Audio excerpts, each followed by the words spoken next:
So if there were accusations of cheating, they could go back and monitor the screen, and they would see that we did check to see that you didn't have anything written on your arms, or you didn't have earbuds in, that kind of thing. So the recording protects you and it protects me if there would be any accusations against anyone. Okay. What if we don't have a calculator? Will there be one on the quiz, or should we use the one just on our computer? It comes up on It does your come up. quiz. Okay. Yeah. When you open the exam itself, you can't have anything else open. So you couldn't open a calculator on your computer. You can't open Zoom on your computer. That's why you open Zoom on your phone and set it up to where we can see you. Once we use your phone and we look at your space, then you're going to set your phone where we can see you. And I'll tell you, if I can't see you, if you can't see you, I can't see you. So once we've checked everyone in, we've checked your ID, we've looked at your space, then we'll have you place your phone in a position where I can see you very well, and you can see you on your phone.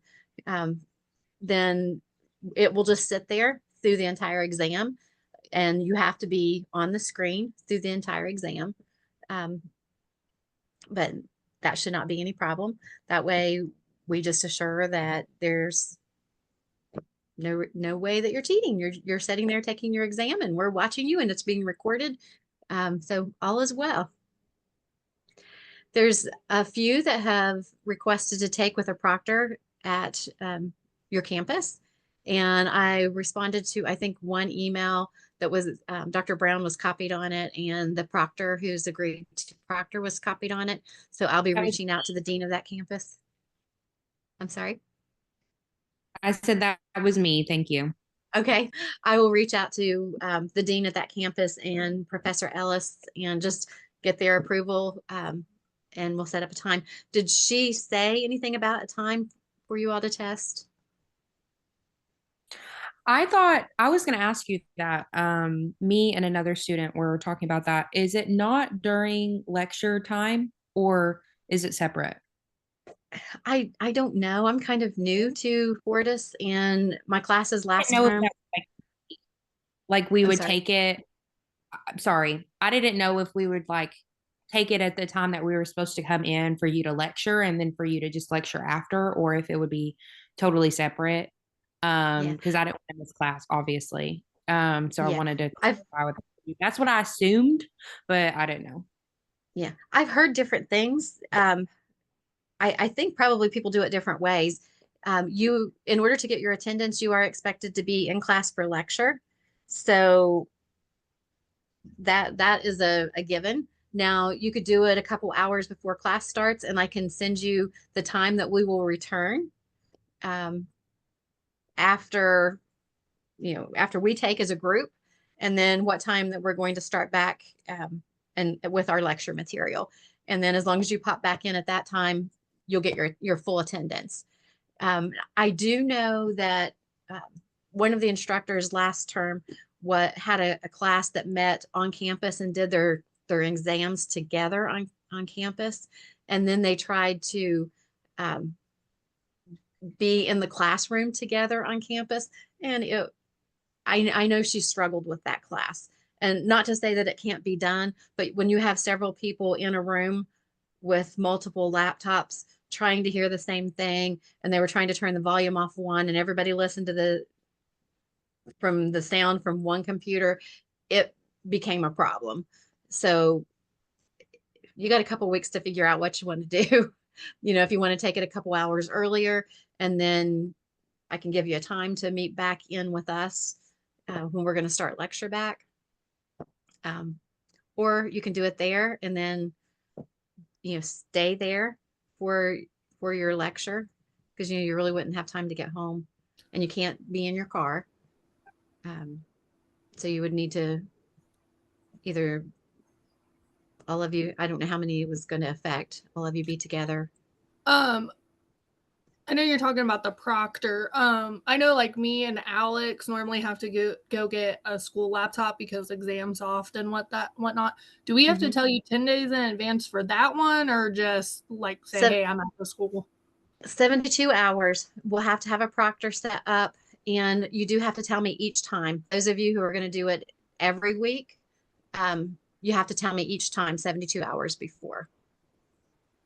So, because I have to set the exam up, it's a different exam than the other students have. And I mean, it will be the same bank of questions, but it has to be set up and timed separately in a different code. So I will have to know exactly what time you're taking it. It would be at the same time as class. I would just be Oh, at school using their oh, laptop okay. because I don't have enough space. No, I would stay and take Okay. it there just to make it easier. Okay. So would I have to have a proctor then? Oh, well, no, if you're on with us at the same time, Yeah. then no. Okay, yeah, You'll be because fine. I guarantee I'm gonna have to. I can't figure out why it won't Okay. let me. Okay. Yeah, So no, if you are on a computer in a quiet space, do they give you a room to use? yeah, or I can go in any room that's empty and just shut the door and Okay. whatnot. Yeah. Yeah. Now that wouldn't be any different than you taking it at your grandmother's house instead of at home. Okay. I just That wanted to wouldn't be make any sure. different. Okay. Yeah, that's fine. Thank you. You're welcome. Okay, well, we have a couple of weeks to get that all the exams all figured out, but um ready to go in and take this quiz. Have you had some time to study this week? Yeah. I hope. Okay. We'll talk about resources and things like that when we come back, and what you have access to. And I have seen that a couple of you did get into the study session last night, so that was awesome. I was happy to see that you were there. Um, so you can go to your assignments, and your quiz should be set up and ready to go.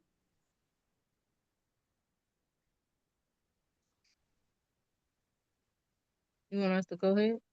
You can go ahead Do we just and leave? oh, you know, I may Sorry. have to, that's okay. I may have to go in. I've got to go in and get you the code. I'm sorry. I'm not prepared tonight. Do we keep the screen for Zoom open too? It won't alert anything from here? Yeah, I think that you're okay on the quiz. Okay. Let me check.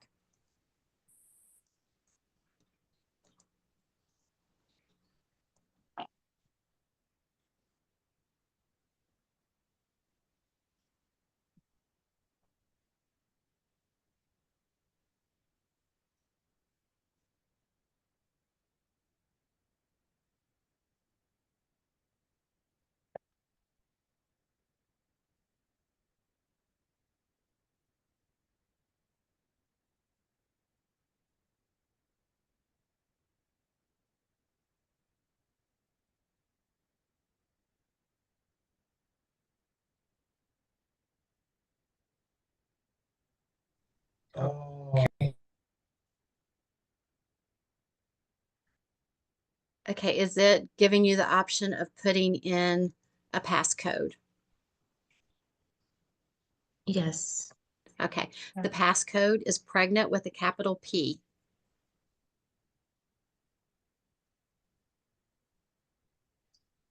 I will mute everyone and we will come back at 3 o'clock Eastern time. That will give you a full 15 minutes for the exam. So you can just, I'm Mine sorry, is not working. what's it saying? It just refreshes it. Oh, no, I did. Never mind. Okay. Is it letting you in now, Ariel? Okay. Okay. I'm going to mute everyone. If you have any problems, chat me and I'll pull you into a breakout room, okay? We'll meet back at 3 p.m. Eastern time. Just turn your camera off and leave your Zoom on.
I'm sorry to interrupt, but if your camera's off, I need you to come back on the camera.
Okay, welcome back, everyone. What were your thoughts? Like, oh no, no. What the F? But I can't say that. Like, I didn't study what I thought I needed to study. What I want to say about quiz 1 is that if you got a 0 on quiz 1, like a 0, like you got no points whatsoever, it would be 1% of your overall grade. Okay, so that's not much. If you got 5 out of 10, that is a 0.5% of your entire grade. So it just gives you a starting point, gives you an idea what quizzes look like. So take it for what it's worth. Today was just a figure out how quizzes look and what they're looking for. We know that 7 questions are going to be from old material that we've gone over the week before. 2 questions from the content that you're looking ahead, next week's content, and 1 question is going to be a math question.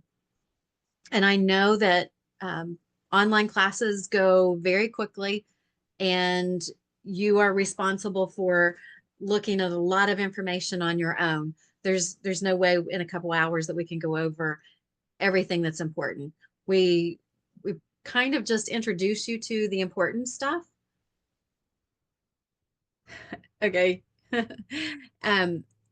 We introduce you to the important stuff, and then as an online learner, you go explore and dig deeper. And if there's something that you're struggling with or questions that you have, always reach out to me. But that's kind of the way online learning works, is that we're here to introduce what's important, and then you go dig deeper in your resources. The resources that are available, I think it was Brianna that said she was really glad that she had gone to that session last night.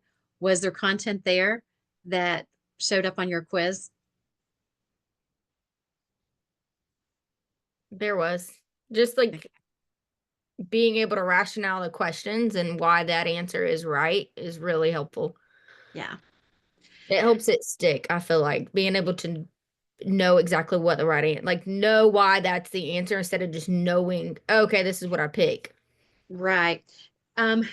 As we move through the content, that's one of the things as we prepare for HESI, you have to be able to use the information that you have in a rational way.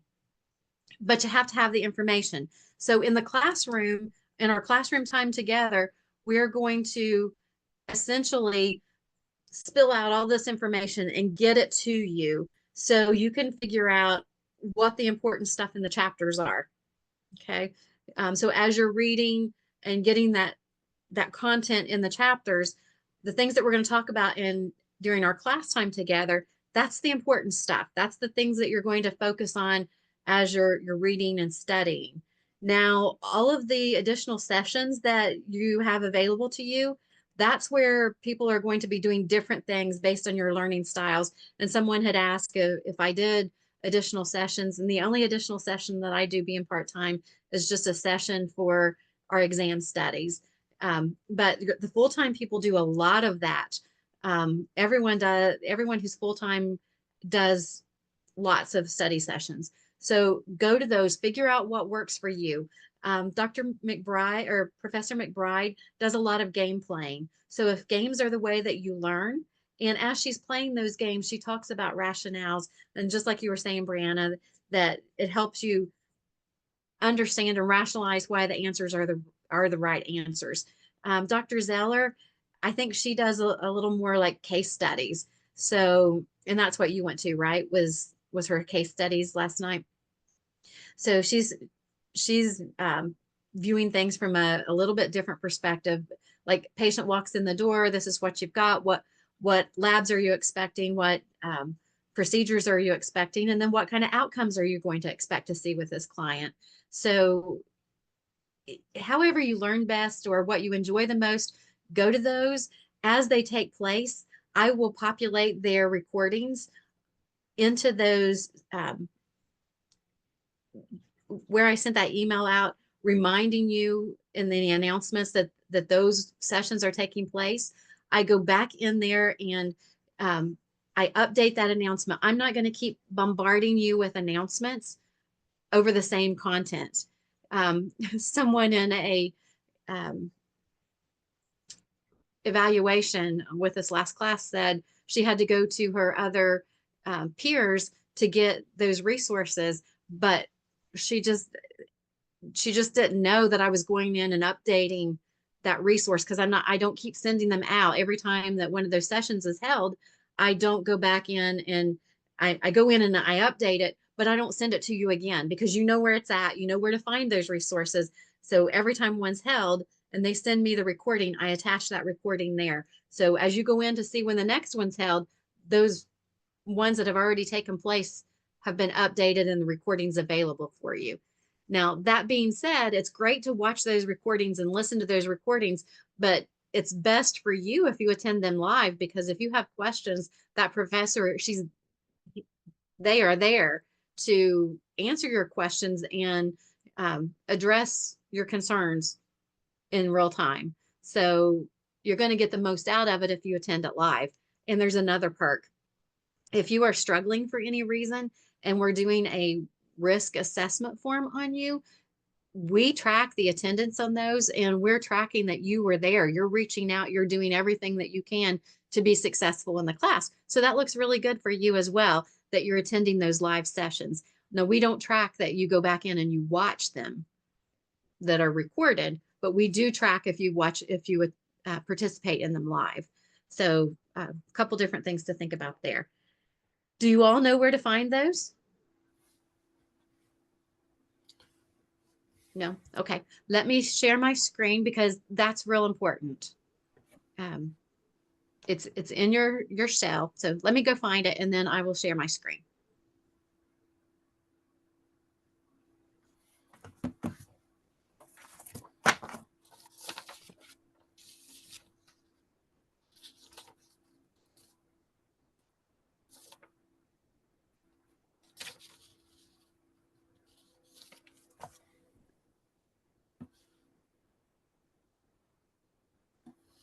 Are we going to be allowed to see our quiz to see what we missed? I can't show you the quiz. That's a good question. I'm glad you brought that up. I cannot show you the quiz, but if you want to schedule a time to meet with me, we can talk about it and go over like the rationales of what you missed or why you missed it. So I don't want to like go over the quiz in class and take up time doing that, but I can definitely meet with you and we can go over what you missed. Okay. Let's see. Okay, so you will go, let me share my screen here so you'll be able to see it.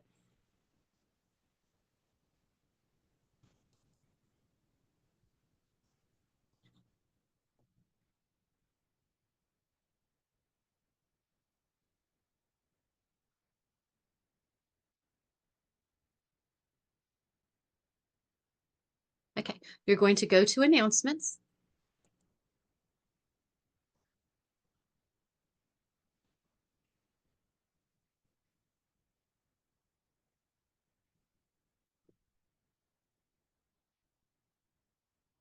And in your announcements, you have instructors' weekly material and optional learning sessions, weeks 1 through 3. Going to go there.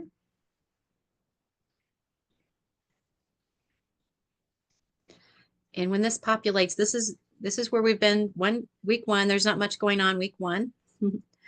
But week 2, the first session was held last night. Dr. Zeller did her case studies, and after she did it, I went in and put the link right here. So in order to pull that link up, you just copy that and paste it into an address bar, and you'll have access to the recording from last night. Now, after Professor McGuffey has hers, today at 1 o'clock, I haven't received, she'll email that to me when I haven't received it yet. So when I receive the recording from that, I will paste it right here for you. And then Dr. Roberts, she has a drop-in tutoring. You're welcome to go to that. It's not just for her students, it's for any student. And her Zoom, she does have a passcode, so you'll have to have the passcode to get into hers. And Professor McBride, she plays lots of games. So if you're a game person and you want to go to her Friday night game sessions, there's her Zoom ID, and she usually posts those after they're complete as well. And then on Wednesday, or I'm sorry, week 3, there's only a few that are scheduled, because we will start posting exam sessions during week 3, because the first exam is week 4. But this is where you'll go. And then weeks 4, 5, and 6, we'll have another posting that will come out, and it'll be set up the same way. So all the learning sessions will be here, and then the recordings will be posted as soon as they come out. Okay. There was another question about, do I post my PowerPoints prior to the class? I haven't been doing that. I've just been posting them afterwards, but I can do that. There are a lot of generic PowerPoints that flow pretty closely with what we talk about. But if you want it to be exact, so you can take notes on it, I get that. So I will go ahead and post those. I think I can post those ahead of time. So I should be able to post them so you can see them. So I will post them like at least over the weekend, if I can't post them earlier than that for you. So you'll have the PowerPoint itself, and you'll be able to take notes on it. Was there any other questions that came up? Oh, I know there was a question over the BMI. What was the BMI question? I know that we talked about 30 being, anything over 30 being obese, and under 30. What was the question on your quiz? It was asking what range was obese, and it was over 30. Okay. Yeah. So that would, 30 and over is considered obese.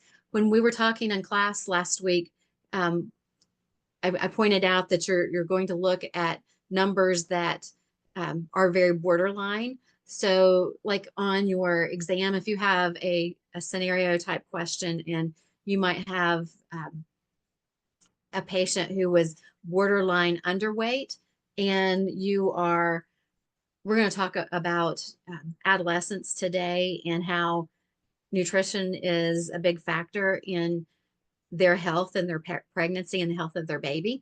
So say you have a adolescent who, hasn't been eating well, and their lunch consists of Cheetos and a Mountain Dew, and they're underweight, but just barely underweight. They're, a percentage or two under what's normal. Once they start eating healthy because they know they're pregnant, they're probably going to pop right inside that normal range and be fine. Now, when we do their first prenatal visit and we see that they're just barely below that minimum of a normal range in a BMI, what are we going to do about that patient? That's where those normal parameters come into question, because we're going to talk to them about healthy nutrition. We're going to talk to them about what foods they should be eating, what foods are empty foods. Junk foods have no nutritional value. They may have calories, but they don't have any nutritional value. And at that point, we wouldn't necessarily refer the adolescent client to someone for psychological eating disorders, because that's normal for a 15, 16-year-old to be a little underweight and not eat healthy or properly. Now, would it be appropriate that we let them talk to a nutritionist? Sure. That would be certainly appropriate. If you're choosing between answers A, B, and C. So, mildly underweight, a nutritionist would be fine. Now, if they're extremely underweight, you've got a patient who's come in for their first prenatal visit. They're 16 years old, they're 5'2", and they weigh 78 pounds.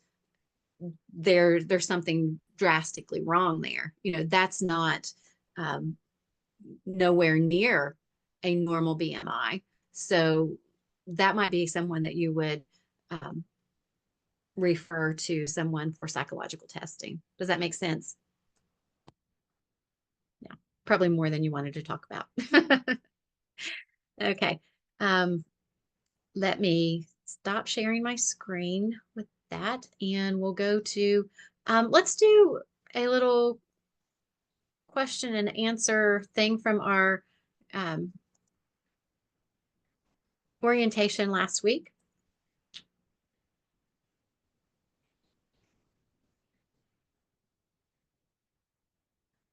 Can you all see our orientation questions? Yes. Okay.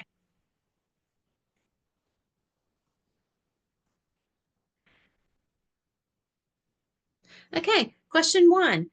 How many days after an assignment is due are you able to turn that assignment in with a 10% late penalty? B. 7. B. B? 7. Yay, 7. Perfect. Question number 2. What time and time zone are assignments due? 11:59 Pacific time, midnight, 11:59 p.m. in your time zone, or it depends on what's stated in the assignment? A. A, right. Our cells are all set up on Pacific time, and that's when your due dates are. Oh. Very good. How must an NCLEX assignment be submitted? Print PDF. Absolutely. You save your PDF, download it, and it's like 14 pages or something. It's a lot of pages. So I need to be able to see all the pages and make sure that you did the appropriate assignment. Remember, that's the one that you click on the bottom, the second link, to see what the assignment is, to see if you're doing antepartum or postpartum or prenatal, see what kind of questions you're doing that week. And then you click on the top one that will take you into the link for the NCLEX questions. So perfect. You download your PDF and then attach that. How many times can you do the NCLEX questions and complete them before submitting? Yay. Yeah, as many times as you want to get the score that you want.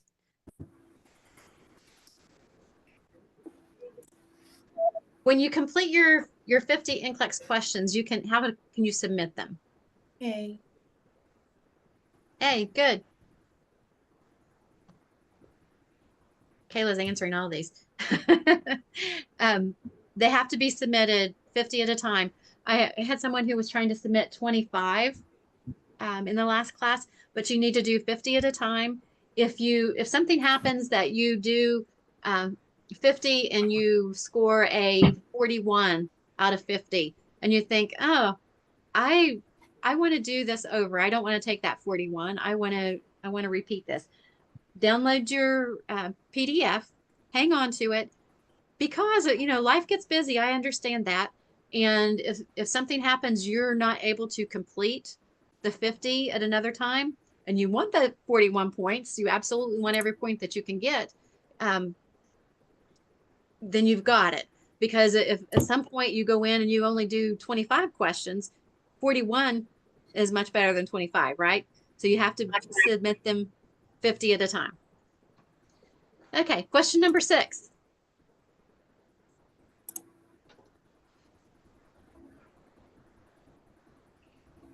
B. Did you say B or D? B. Use the information from the source in my own words. And support findings with evidence. Good.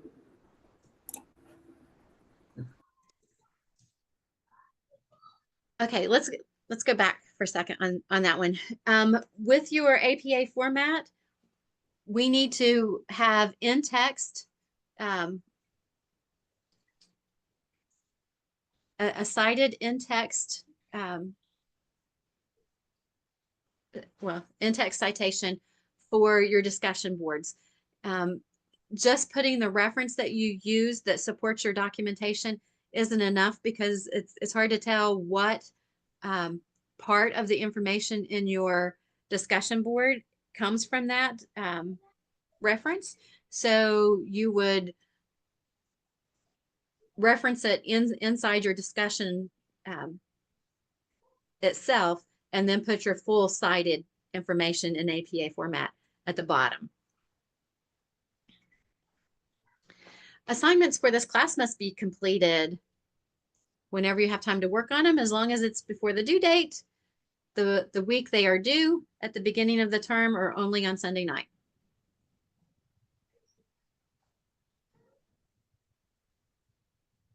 B. A. B. The week they're due, but yeah, whenever you have time to work on them, as long as it is during the week that they're due, before they're due. There's not, the only thing that's outside of that perimeter is your discussion question, and your initial discussion is due by Wednesday to get full credit. So everything else is just due within that week. Okay, the week that they're due.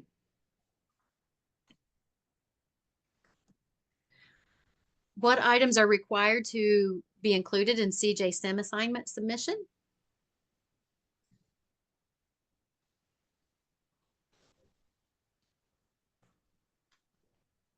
Your name. It changed mid-term last term to where your name doesn't show up, but your initials show up in the top right-hand corner. So be sure your initials are on there. The client's name, which is kind of like the name of the assignment. This coming week, it is Rochelle Wallace, I do believe. Yes, Rochelle Wallace is your CJ-SIM for this week. The date you completed it, because that date needs to be within the week that it's due, and the highest score you completed. So you can repeat your CJ-SIMs as well. The important thing about CJ-SIM is it helps prepare you for HESI. So don't just go through it as quickly as possible and repeat it as many times as it takes to get a 100% on it, so you get a good score. Really read those rationales to where you understand why the answers are what they are, because when it comes time for you to do your HESI at the end of the term, students came back and told me after, as we were meeting at the end, after they had taken their HESI, that one of the things that helped them most prepare for HESI was using the CJ-SIM assignments, because that helped them apply the information that they had come in contact with throughout the course. So the first ones are a little bit harder because you haven't gotten all the information in the course. So I guess my advice would be to spend time on your CJ-SIM each week when you're doing them. But then after we get maybe halfway through and you've got a lot of content behind you, go back and review them. So if there were things that you didn't understand, why the rationale was saying what it was saying, either ask, message me and say, I don't understand why this is right. Or circle back around and review these CJ-SIMs later in the term once you've got more content behind you, and make sure that it makes sense to you, because that information will be helpful on your HESI. Question number 9. If an assessment is missed and I want to turn it in late, what are you going to do? A. All right, Kayla. Oh, sorry. No, speak up. Yeah, you can chat it or yell it out. It doesn't matter. Um, what did you say? I said A.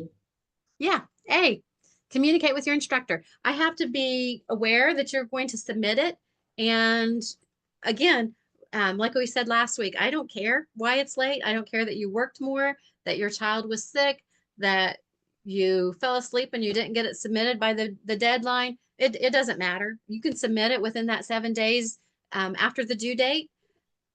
I just have to be aware, and I'm going to say, all right, send it in, and then it will be graded. Okay, I just can't grade it unless I'm notified ahead of time. I need to watch the recorded materials and look over the chapters and study material. So anything that's out there preparing you for class, is it best to go over that material before class each week, during class, after class each week, or on the weekend if you have time?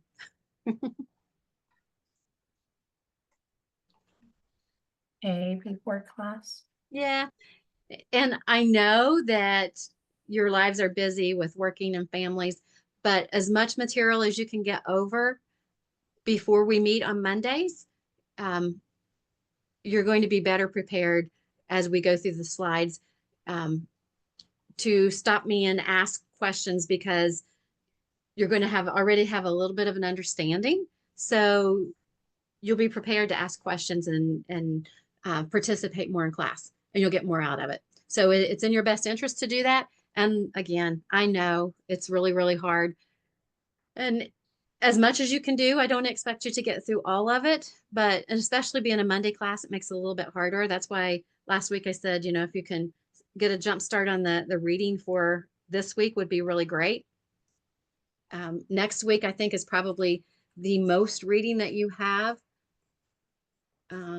which is chapters 13 through 16. So be sure that you start reading ahead for next week as well. So before class each week is the best time. I can attend class in my car. No. No, nope, that's a safety thing. Insurance would really have a time with that if a student had an accident and they were in their car. If I miss class, I can take the quiz later. No. No, for quizzes, there's no makeup for it. And that's like today when I said, don't stress if you feel like you didn't do well in this quiz, because quizzes are really worth a very, very small amount of your overall grade. And the first one it's not unusual for it to be low. And actually, first exams are typically the lowest of all scores in any class I've ever taught. But we talked last week for quite a while about how important it was to have a good first exam score in this class, because your HESI is so important at the end. You want to work really hard at the beginning, so you're able to not have to perform as highly at the end. Not that you can brush off the HESI by any means, but you want to set yourself up for success. So you want to work really hard on that first exam. But the quiz, I think just taking it as a learning experience is a good way to look at it. So no circumstances to make up a quiz. Arriving even 1 minute late for class will affect your attendance.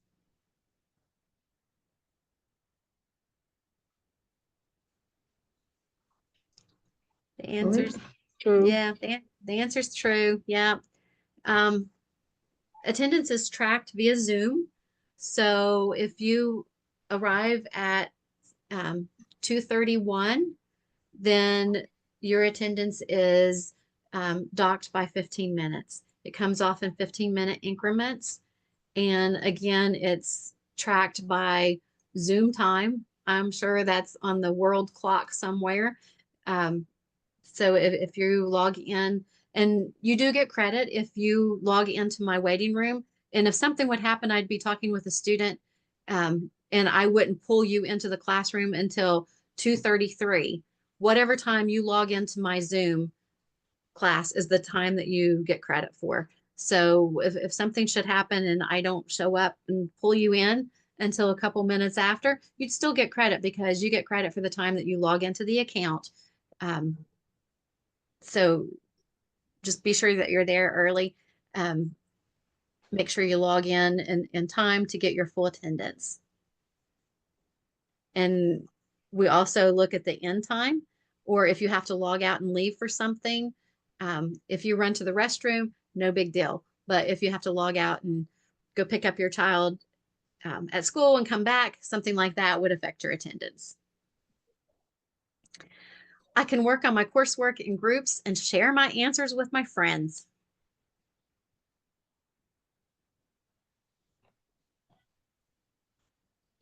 Yes. No.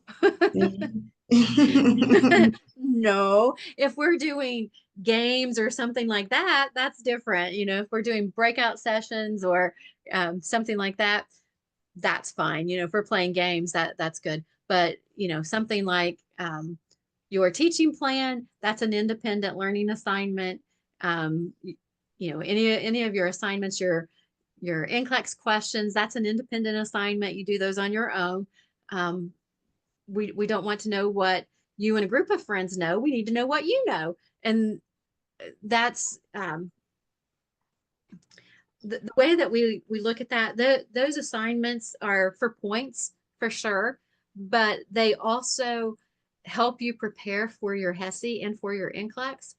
I had a group of high school students that they were in the LPN program, the high school program, and the teacher who worked with them let them, it was essentially doing NCLEX questions like what you're doing, but she let them do them together in a group. And the ATI program that we use, it was kind of comparable to HESI, but it's a different platform. And that platform analyzed all the questions that student took and would tell you how prepared they were for their NCLEX. And where her students, she allowed them to answer those questions as a group. We had no idea what those individual students knew and where their weak areas were, so we could help them prepare. So that class did very poorly on their NCLEX because we couldn't help them. So when you're doing NCLEX questions like that, it needs to be based on your knowledge, because those rationales need to be helping you understand why the right answer is wrong or the wrong answer is wrong. Those rationales are where your learning takes place. So as you go through and do those NCLEX questions, spend your time understanding, you know, figuring out why you answered it wrong or why you guessed and answered it right.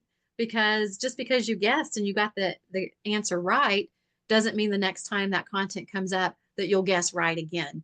So it's not a teamwork exercise. It's something that's going to help you down the road in the next couple hoops you have to jump through, like your HESI and your NCLEX, ultimately. For discussion posts, my scholarly source needs to be less than 5 years old, so I'm supporting my ideas with current evidence. True. Yeah, true. If you give me, I've had overachievers, excuse me, who would give me 5 references for their discussion post. Now, if one of them is just really important to the post and it's 7 years old and the other 5 are within the 5-year time frame, I'm not going to take off for that because you've fully supported your ideas. And, you know, if you found something else out there that is really, you felt was important enough that you wanted to stick it in there, and it happened to be a couple years older, but it was valuable information to what you're conveying, then I'm good with that. But for the most part, your references need to be within the 5-year period. When completing the initial discussion post, I will include in-text citation to show how and where I'm using sources to support my ideas, and also a full APA citation from the source at the end.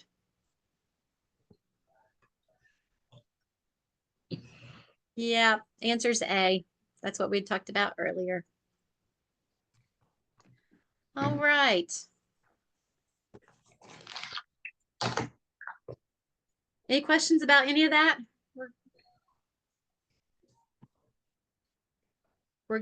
We're good. Yeah.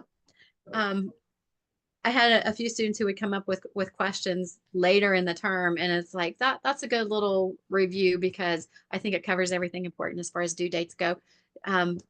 I did send out some emails on discussion board questions because our introduction, there was, when I was going through and just getting to know you all a little bit, from the 6th and the 7th, I think, were the dates that those of you who got in there and did them right away, I had a whole blank page that I missed all of your introductions on those pages. So I apologize for freaking you out if it did, because everything was blank. And then when I went back in and checked after I started getting the email saying I did that, it came back up. So it was some kind of technology glitch that had just disappeared.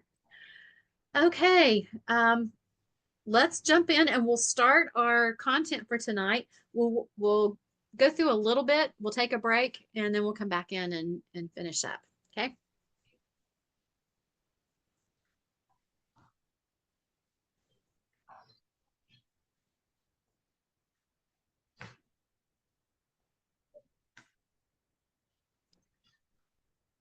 Okay, can everyone see PowerPoint for chapter 6 through 10? All right.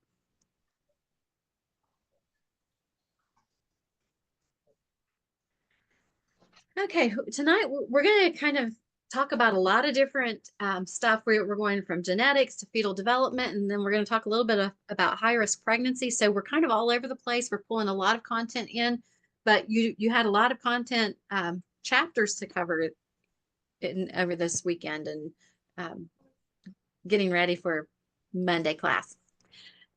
This goes back to your A&P.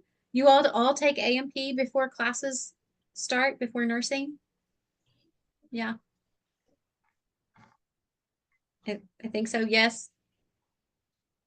Just yeah, okay.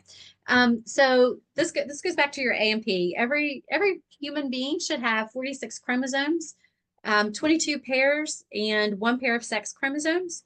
So the 23 pairs of chromosomes will include either a sperm or an egg, and within those, the ovum contributes 2 X's and the sperm contributes an X and a Y. Then when we go back and we talk about dominant and recessive genes, remember that in anatomy and physiology, how complicated that can get. You can go down various rabbit holes and get into a lot of different combinations. And we're not going to do that today. We're going to talk about some of the end results of what happens when those chromosomes don't pair up appropriately.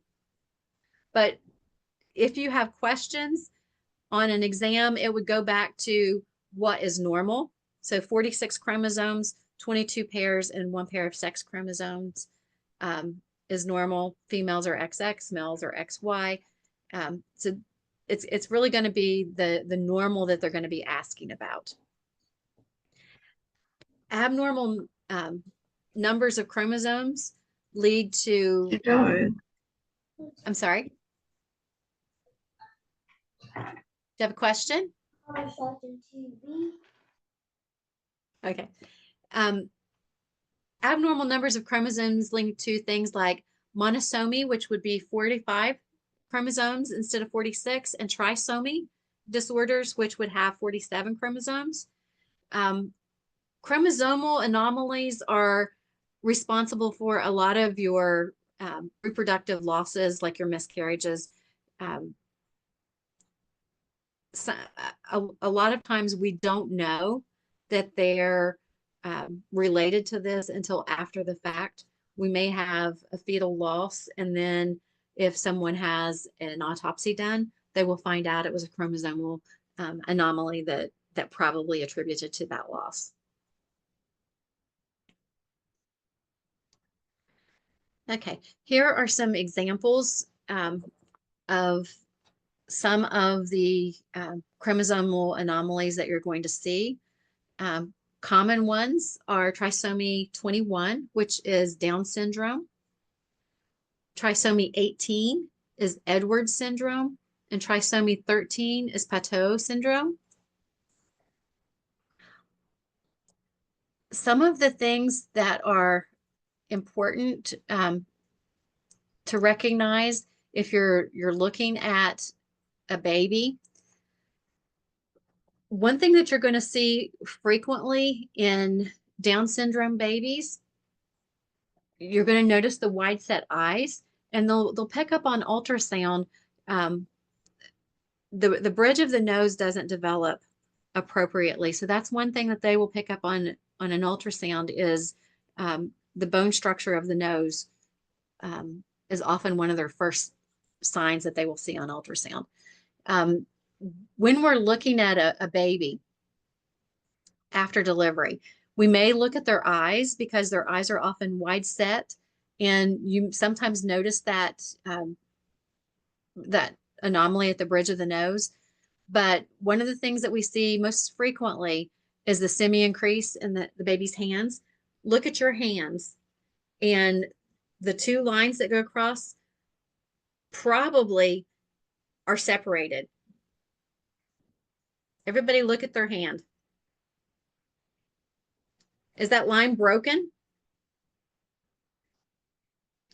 There's a possibility, a very slight possibility, that you can have an unbroken line and not have Down syndrome, not have that congenital anomaly, but that possibility is really, really small, like less than 5%. I've seen different studies that would say 3.5%, 4%. I mean, and it would vary at any given time, depending on the studies you look at.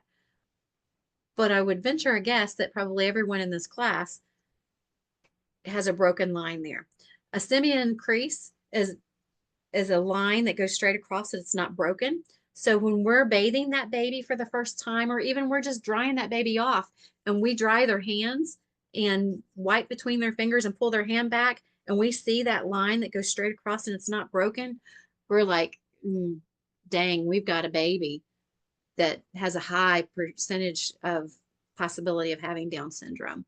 So we're going to start looking for other things. Some other things we're going to talk about later that Down syndrome's babies have are intestinal issues. Here it shows intestinal stenosis. One of them that is named that is very specific to Down syndrome's babies is Hirschsprung's disease. We'll talk about that one of the very last classes that we have. And the colon is very enlarged, and the babies, as the stool comes down through the colon, it will get caught, and they cannot excrete feces. So they will have to go in right away and do surgery to correct that colon anomaly in these babies. Another thing with Down syndrome babies is congenital heart defects. Often those babies will have to have heart surgery, if not right after delivery. Once they reach maybe 12, 14 pounds, something like that, they will have to go in and do heart surgery to correct anomalies that are in the heart. So those are the typical Down syndrome anomalies that you're going to see. Now, testing purposes, one of the things that a lot of, whether it's HESI or NCLEX or even us, that you're going to see, we know that they have cardiac defects. We know that they have intestinal defects. We know that the eyes are wide set and they have anomalies in the nasal bone structure. But one of the external signs that you're going to see that's almost always associated with Down syndrome is ischemia increases in their hands. So always remember that. That's the only syndrome that has that. So some of the others, you can see this has cardiac anomalies. This one has cardiac anomalies. So many of them have other issues too, like polydactyly, like they have extra fingers, some kidney issues with these anomalies. But with Down syndrome, it's more common, a more common anomaly, and it's also the one that has that, and it's different than any of the others. I had a patient once that he did not have the cleft lip or cleft palate that goes with this anomaly, but he had extra digits on each hand, and that's one of those things that you really hate to be the one that has to tell a parent that there's an anomaly. But when I did, I was dreading it, and the family was very excited because an elderly member of their family had an extra digit on each hand, and they were excited because this was a family trait that this baby was passing on. So it may be devastating to us, but sometimes it's, family traits that they're okay with. Okay. With unifactorial and multifactorial inherited genes, we're going to kind of jump back to this screen in a minute. You can see if dad's unaffected and mom's a carrier, what the outcome with babies would look like. And this is, if you like research and studies, this is a very interesting area of nursing or medicine in general to go into, because there are so many conditions that are passed down either by recessive or dominant traits that can be tracked this way. So it's very interesting field. When we talk about unifactorial genetic transmission of traits, it has a single gene that controls it. So UNA is a single gene. They can be dominant or recessive genes, and there's no carrier screenings. So we can't test mom and know for sure that she's a carrier of any genetic disorder. So it can pop up and we just not know that it's there. Okay. Multifactorial are responsible for the most common congenital malformations. So these are the ones that you see. We can't predict or screen for them. And they're a combination of genetic and environmental factors that cause them. Okay, so when we're talking about unifactorial conditions, again, if we're screening the babies for them, it's non-invasive. It's usually just like a blood test. And we're identifying a single gene that maybe was even a mutation that will show up. But we're not seeing visible signs like you do with a multifactorial. Examples of unifactorial are things like cystic fibrosis. You can't look at a baby and just know that they have cystic fibrosis. Sickle cell anemia is another one that is unifactorial. You can't look at someone and know that they have sickle cell anemia. Have you all studied sickle cell anemia in your med-surg classes yet?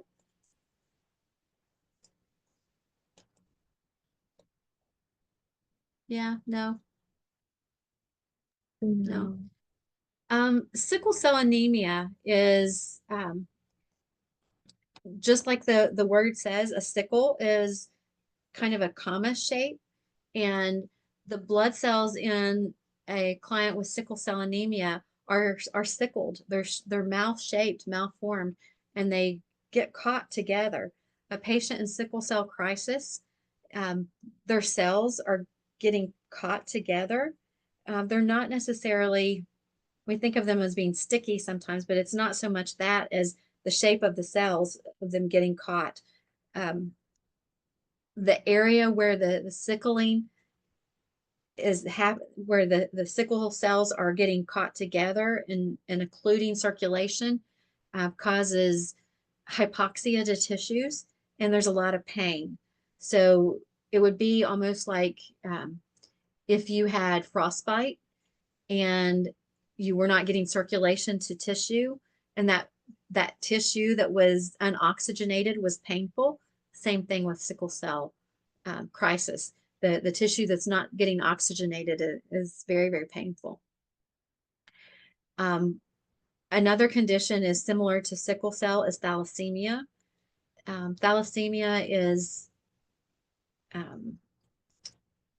the cells are abnormally shaped as well. Sometimes they're kind of crinkled around the edges, and a normal red blood cell would be kind of plump and juicy and ready to carry oxygen throughout the body. And these cells are kind of, they call it crenated, but they're kind of depleted or deflated, and they don't carry oxygen well.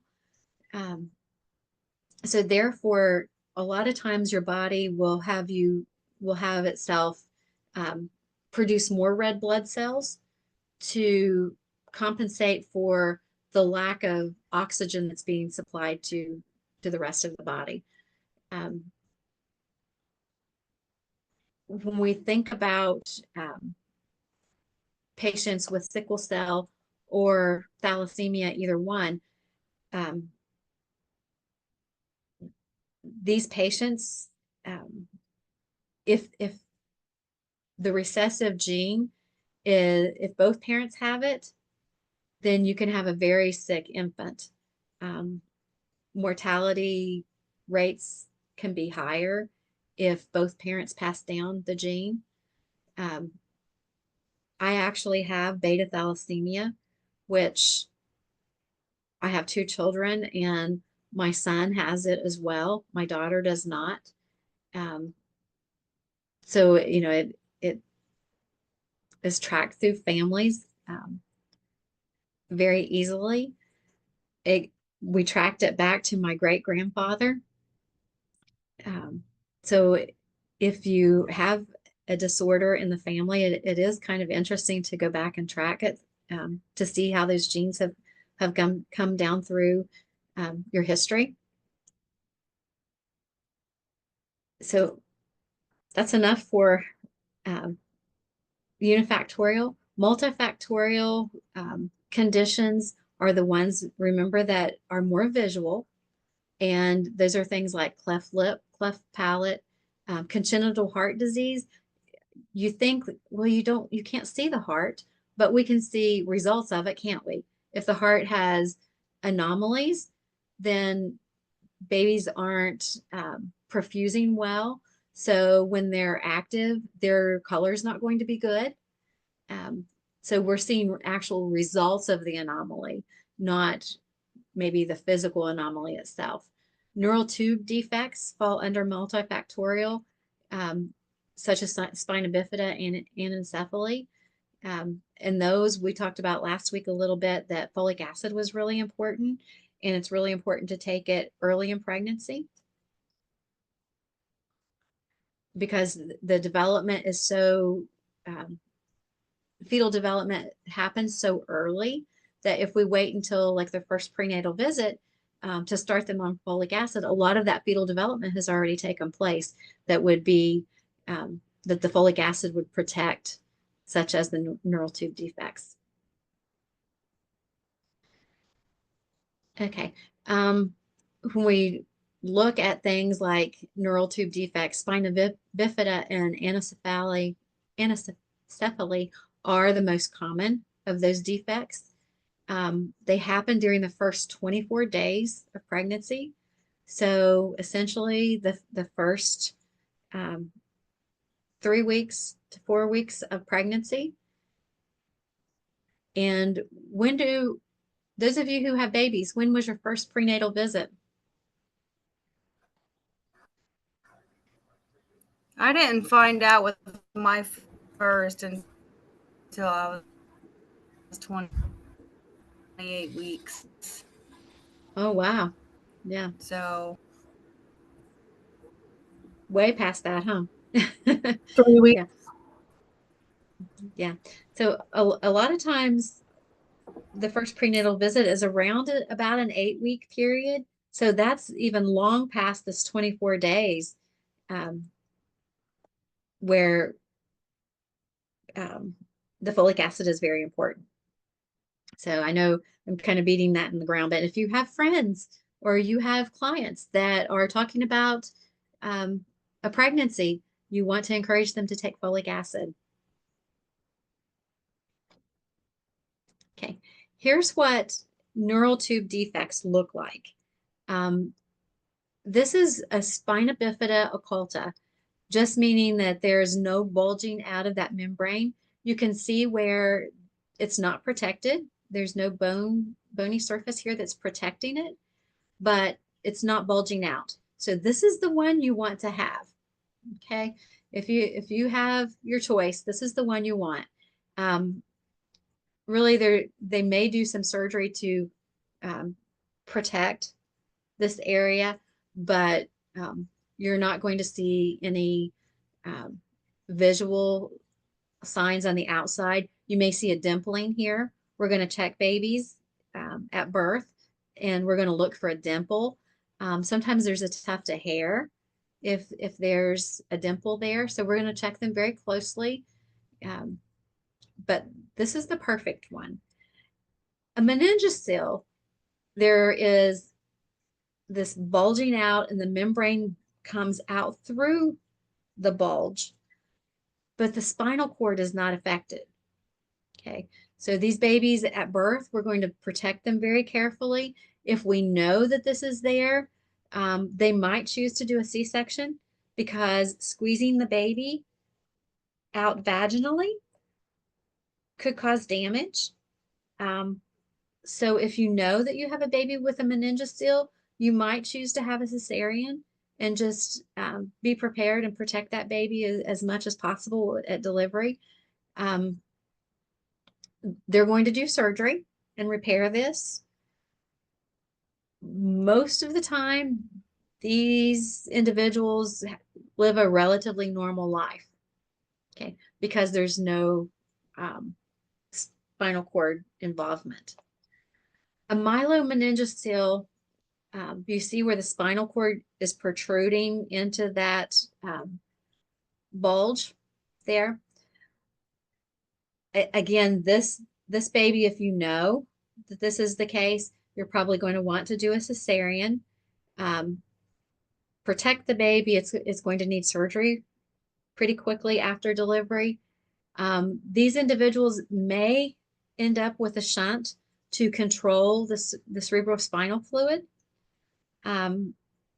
They more than likely will need some kind of assistive devices if they are able to walk. They may end up in a wheelchair. They may not have enough use of their legs to walk. Depending on the area, how far up or down the spinal column this is located, those nerve endings control bowel and bladder. So you may have an individual who has little to no bowel and bladder control if this is at a level that would impact those nerves. So occulta, that's what you want to be if you have a patient with this. Meningocele, that's the better of the latter two choices. Myelomeningocele is the one that's going to have a much more difficult time in life overcoming. The other condition, Anencephaly. I can never say it correctly. An anencephalic baby is one that is born with a brain stem, but most of the brain tissue does not form. You can see what a normal brain looks like with the brain stem being the dark tissue and then the brain matter being what's formed around it. Anencephalic infants usually have little to no brain tissue, and even often the skull doesn't form over top of it. It would be, if it does, it's very limited skull formation over top of it. These babies, from the latest statistics that I've read, about 40% of anencephalic babies live 24 hours. Of those 40%, about 5% are still alive 7 days later. So inside the brainstem, you're going to find the control centers for your heartbeat and your respirations. So they have the ability to maintain vital functions for a short period of time, but life expectancy for these babies are very short. So if 40% of them survive 24 hours, you're looking at a very high percentage that are probably stillborn. So we know if we're seeing this on ultrasound that we need to start preparing these parents early for a very poor outcome. Sometimes this sounds very bad, but sometimes it is a blessing when these babies are born stillborn, because that few hours or few days with these babies are very hard days and very hard hours. So I know that probably is a cold thing to say, but I've seen very difficult circumstances when the babies survive a few hours and parents have to watch them die. We in OB, it's not always rocking babies. So there you have the best of nursing and sometimes the worst of nursing. Non-genetic factors that are associated with anomalies are inadequate nutrition. So, we can think of folic acid as being related to inadequate nutrition. But there are other things that we need that will affect fetal development. Maternal conditions. So mom's health, we'll talk more about it later, but blood pressure, blood sugar, things like that can affect the baby's health and well-being and development. Teratogens, which are things that are preventable, that affect, they have the greatest effect on organ development, but affect embryonic development, can cause miscarriages. And those are things like drug use, drugs, alcohol, smoking, any of those things that affect fetal development and growth. Infections are things that are preventable, again, and radiation, exposure to radiation. Whether we think about x-rays, we think about chemotherapy, working in a facility that there may be radiation exposure.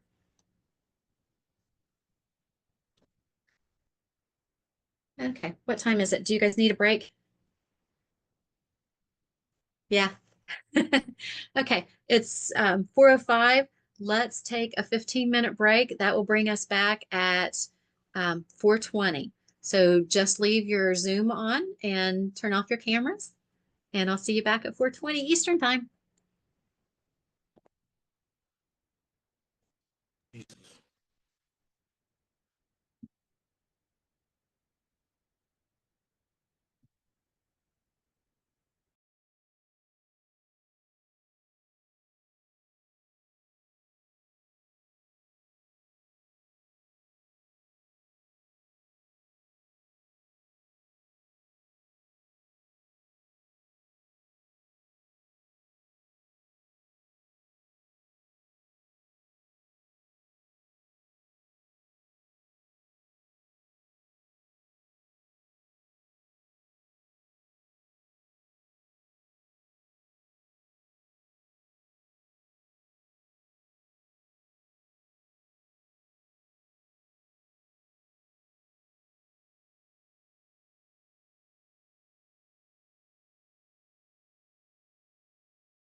Okay, welcome back.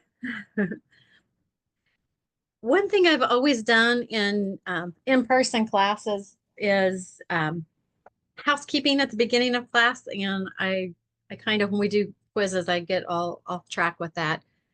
We talked about the exam soft practice exam last week, and someone had asked if there was a code, and there is a code. And when I tried to get in and get it, they weren't available yet. So I sent out that message saying that there was an update being done on the 8th, and I expected the code to be available after that. Then I saw another message that said things would be available after the 14th. So I checked before class today, and I still don't have access to any of the exam soft stuff yet. So we're on the 14th, so maybe tomorrow or maybe sometime in the near future, but I will keep checking. And as soon as that code is available, I will send that out to you. Okay. All right. Any other questions before we get ready to finish up the material for tonight? Everybody doing okay? Hanging in there?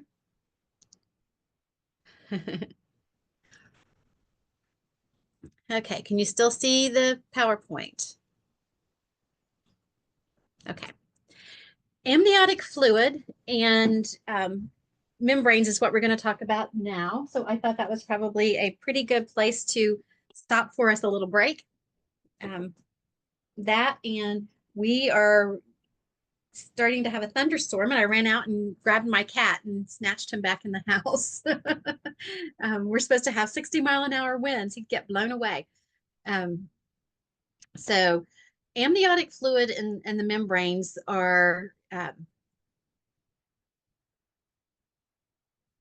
protection, how our babies get nutrients and oxygen to grow. So when we break it down and we talk about how each of those impact our babies, we're going to just talk about them individually. So amniotic fluid is diffused from maternal blood.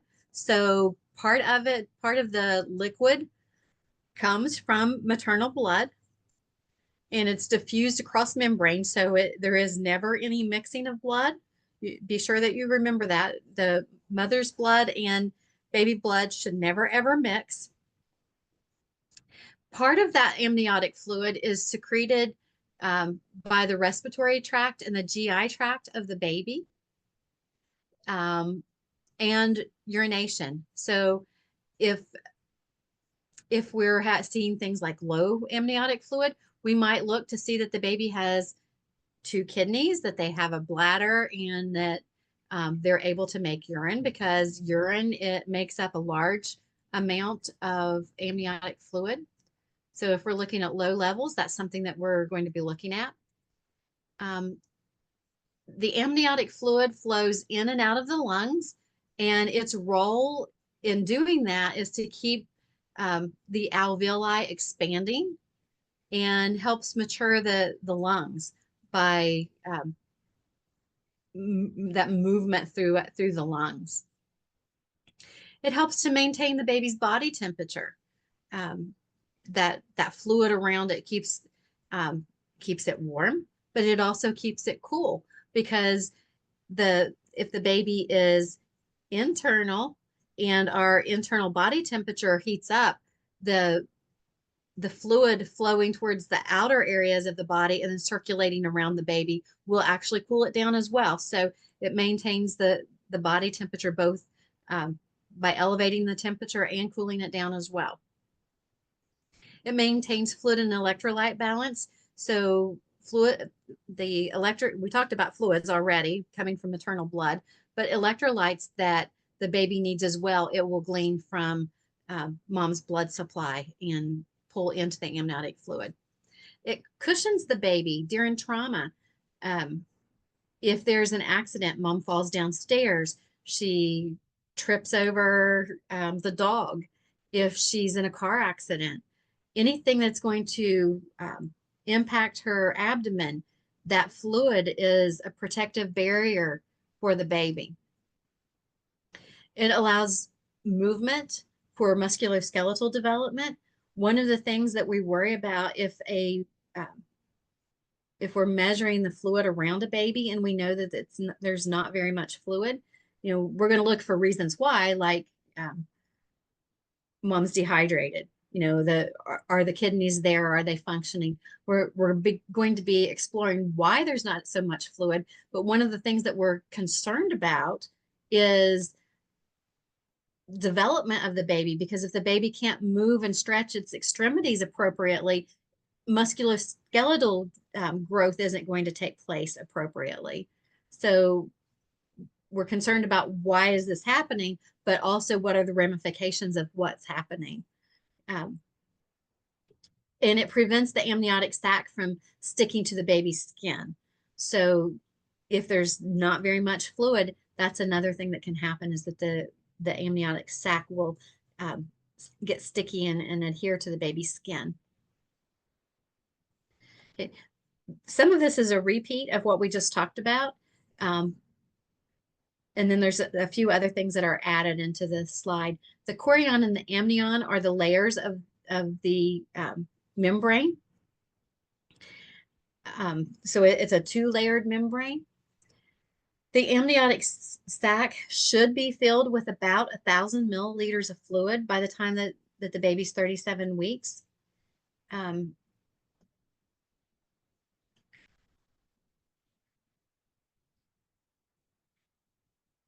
We've already talked about all of this. When there is too much fluid, we call that polyhydramniosis.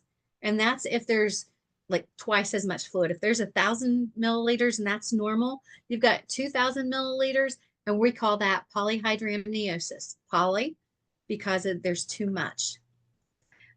The opposite is true if polyhydramniosis might be babies with diabetes or moms with diabetes, or some kind of fetal anomaly where the baby is not able to swallow the fluid. There's also a condition called oligohydramniosis, meaning there's not much. Oligo means there's very little. And that would be babies that were only seeing 400 milliliters of fluid. You see this with babies that are post dates, or babies that the kidneys or bladder are affected. Preeclamptic moms will have babies that are oligohydramniosis because of the blood pressure issues. They're not perfusing well. Questions about appropriate amounts of amniotic fluid? Those would probably be some numbers that you might want to kind of keep in your head for testing purposes, at least what's normal, and know that you can have a lot of fluid. Twice the normal would be poly, and then something as little as 400 milliliters is where you're looking at is oligo. So that 400 milliliters is not a lot of fluid to be surrounding that baby. Okay. So try not to just memorize it. Try to think about what 1,000 milliliters looks like. Think about a bag of IV fluid is 1,000 milliliters. Okay, so that would be an appropriate amount of fluid around a baby. A couple of those is too much. Half of one of those is not nearly enough. Okay. So just kind of try to make it make sense. So if you're answering a question on an exam, you're not trying to memorize those numbers. It's like, oh my goodness, what numbers did she give me? So put it into terms of something that you can think about. There's about a bag of fluid, a bag of IV fluid, and you know that there's 1,000 milliliters in it surrounding a normal, healthy baby. Fetal development and circulation. There's some really good fetal development tables in your book on page 154. and it talks about the embryonic stage and days 15 through weeks 8 are most critical for development. And we talk about circulation is in place by day 17. That's really early for circulation to be in place. Organ systems and external structures are all in place by week 8.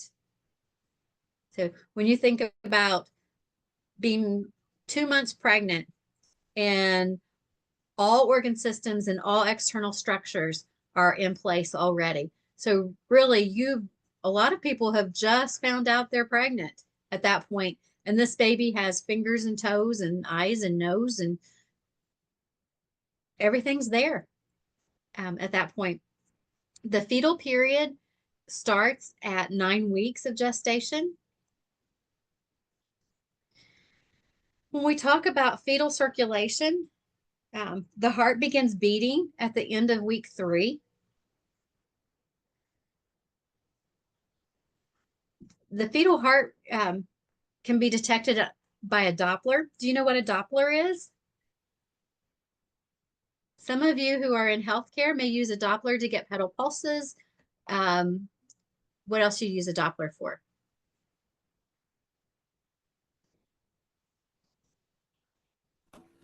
During a code to see if we have a pulse anywhere. Sure, sure. Look, checking for a pulse if you're coding someone. So that's really early to be able to hear a heart rate. It's kind of hard to pick them up on a fetal monitor that early, but you definitely can get a heart rate with a Doppler at 12 weeks. When we talk about fetal circulation, I want you to be sure that you go back in your book and look at these 3 different pieces of fetal circulation because it's important that you know the difference. Ductus arteriosus is an opening that diverts blood from the fetal lungs during fetal circulation, and that closes off at delivery or after delivery. The foramen ovale shunts blood from the right atria to the left atria. So there's an opening between the atria in the heart during fetal circulation. And then after delivery, that opening between the atria closes off in the ductus venosus. And that connects the umbilical vein to the inferior vena cava. So that's down in the abdomen. So those are 3 things that you want. I mean, different names. It's kind of hard to associate with specific areas. So it's just something that you have to look at fetal circulation.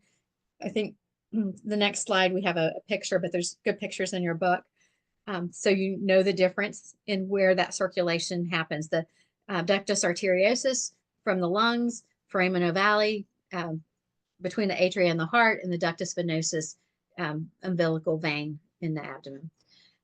The umbilical cord has a normal umbilical cord has 2 arteries and 1 vein. And what's in between those vessels and protecting them looks kind of gooey, but it's clear, and it's called Wharton's jelly. And that's what protects those vessels and kind of separates them. And circulation in the umbilical cord is, as far as oxygenation goes, is the opposite of what our circulation is. So what kind of blood does arteries carry in your body? Deoxygenated. Yes, oxygenated. So in the cord, arteries carry unoxygenated blood. Okay. In our bodies, our veins carry unoxygenated blood, but in a cord, it carries oxygenated blood. Okay, so it just, as long as you remember, it is the opposite of what our bodies are in the cord blood. and always 2 arteries and 1 vein in a normal, healthy cord. Okay. Here is a picture of fetal circulation, and it's kind of small, I know, but you'll see the foramen ovale here between the atria, the ductus arteriosus, shunting blood from the lungs, and down here would be, I don't see it labeled. Yeah, the ductus venosus. So those are the 3 that are important for you to know where that fetal circulation is. And this is a cross section of a cord. What you see here are the 2 arteries. The vein is collapsed, and from what I can tell, it's probably right in this area. Typically, when you cut the cord, you don't have this nice coloration that you can see that makes it look different. Typically, the vein collapses and the arteries are open enough that you can see them, but it's all the same color. So often you can't tell because these kind of look orange, and that's not the case when you actually cut a cord and look at it. They all look the same. It's all this whitish yellow color. But one thing you can do is while you're holding the cord and looking to count the vessels in the cord, you can take like a 2x2 or a 4x4, whatever you've got, and rub across it. And when you rub across the cord, you will see those vessels open up. And you can tell a difference between the arteries because they're larger, and you can see these openings, and that vein is just really small and collapsed. It'd be nice if they always were nice and colored. You could tell them really easily. Okay, questions about the amniotic fluid or fetal circulation or the umbilical cord?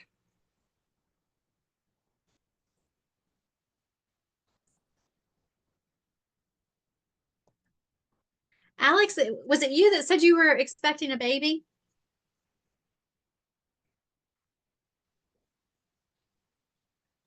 Yeah. My wife, Yeah. she's 38 weeks, so she just got her OB appointment, so she'll be going to the hospital next Thursday. Oh, wow. Well, Yeah. that's exciting. I didn't realize she was There. quite that close to being due. Yeah. Yeah, very exciting. Yeah, this is all too real for you, isn't it? Yeah, seriously, definitely. Okay. The placenta, I just love this picture. When we talk about everything being formed by 8 weeks, look at this teeny tiny baby and look at those beautiful little toes. And you can see the ear. I just think this is the most amazing little picture. I just love it. The functions of the placenta is for metabolic exchange. When we think about respiration, we think about breathing, but it's not exactly breathing that I thought somebody was trying to get in. Did we lose someone?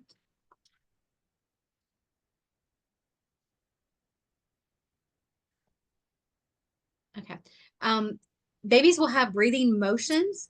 They're not actually breathing because their respiration is done through the placenta, but they're using those muscles to practice those breathing movements, and they get their oxygenation through the placenta.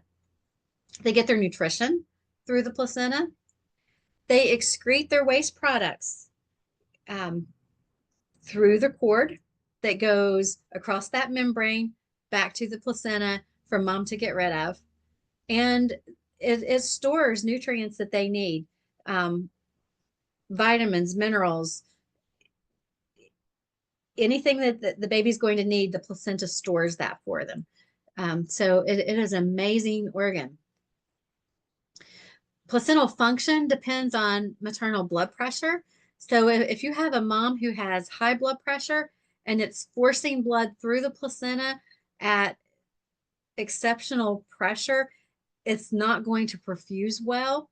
So the baby's going to suffer from that. You're going to have lack of perfusion if the blood pressure is high.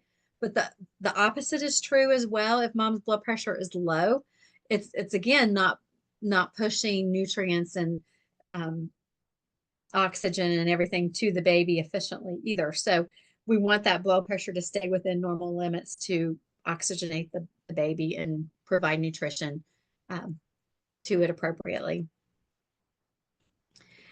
The placenta has a life expectancy itself, and life expectancy for a placenta is about 40 weeks. 38 to 40 weeks, we start noticing changes in the placenta. After 40 weeks, you start seeing calcifications, little white specks, just like you think calcium looks like. Little white specks will start appearing in the placenta. And the further out you get from their due date, the more calcium deposits you're going to notice. So after 42 weeks, those placentas will have larger areas of calcification and kind of chunks that are like hard in the placenta. And blood doesn't flow through those areas, or it's impeded in those areas. So that's why it's important that we don't let babies go past that 42 mark usually, if we're sure of their dates. The fact that babies grow about 1 pound a week after their due date, so we could get some really big babies if they were being perfused well and getting all the nutrition to grow, and the fact that those placentas get old and they're not going to be perfused well. So I know that's kind of contradictory, but there's a few reasons why we don't want to let them go too awfully long. We do something called grading a placenta, and the way we grade the placentas it's done in the pathology lab, and they're measuring the amount of calcification or calcium deposits that are present in the placenta. Again, when I talked about earlier that mom and baby's blood never mixes, there's a single cell layer between maternal and fetal blood supply. And that isn't much, but it prevents mom's and baby's blood from mixing. And when the exception to that rule happens is if there's an accident, mom falls down a flight of stairs, she's in a car accident, she has some kind of a impact to the abdomen, there can be a tear in that membrane or that single layer of cells that will allow mixing of mom and baby's blood. And we're going to talk more about what happens if there is a mixing of mom and baby's blood later. Uteroplacental blood flow increases tenfold. So blood volume, blood flow through the placenta increases a great deal. And production of progesterone is what maintains the placenta in the endometrium. That's what maintains the pregnancy.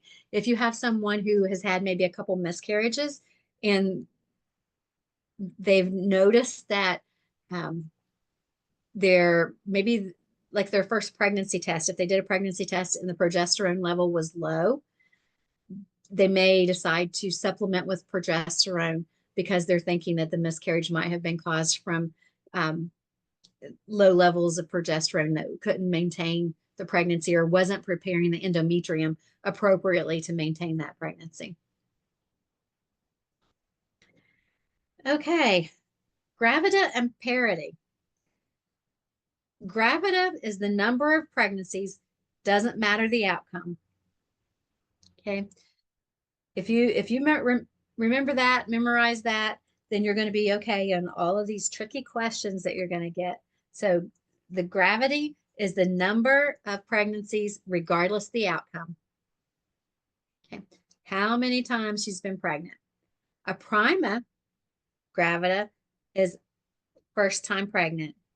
Multi, been pregnant at least twice. Okay, nulla, never been pregnant. Okay, so a patient comes in, never had a pregnancy. She just comes in for a OB/GYN visit, thinking she might want to get pregnant in the near future. So she's going to come in and get some prenatal vitamins and get started on folic acid and maybe do a genetic consultation. She's a nulla gravida. Okay. You've got a patient that comes in and she had a positive home pregnancy test and she's 20 years old. Comes in for her first visit. She's 8 weeks along. She is a prima gravida, first time pregnancy. Okay. Then you've got this mom who comes in and she's 36. This is baby number 3. She's a pro. She knew she was pregnant, planned it. She's there at 8 weeks and she's excited for baby number 3 to come along. She is a multi-gravida. Okay. So gravida is just the number of pregnancies regardless of the outcome. Could you be a multi-gravida if you only had one baby? Yep.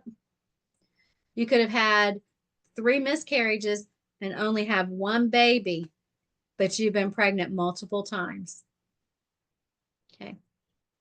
So number of pregnancies, regardless of the outcome. So you could have one baby at home, but multiple pregnancies. Does that make sense?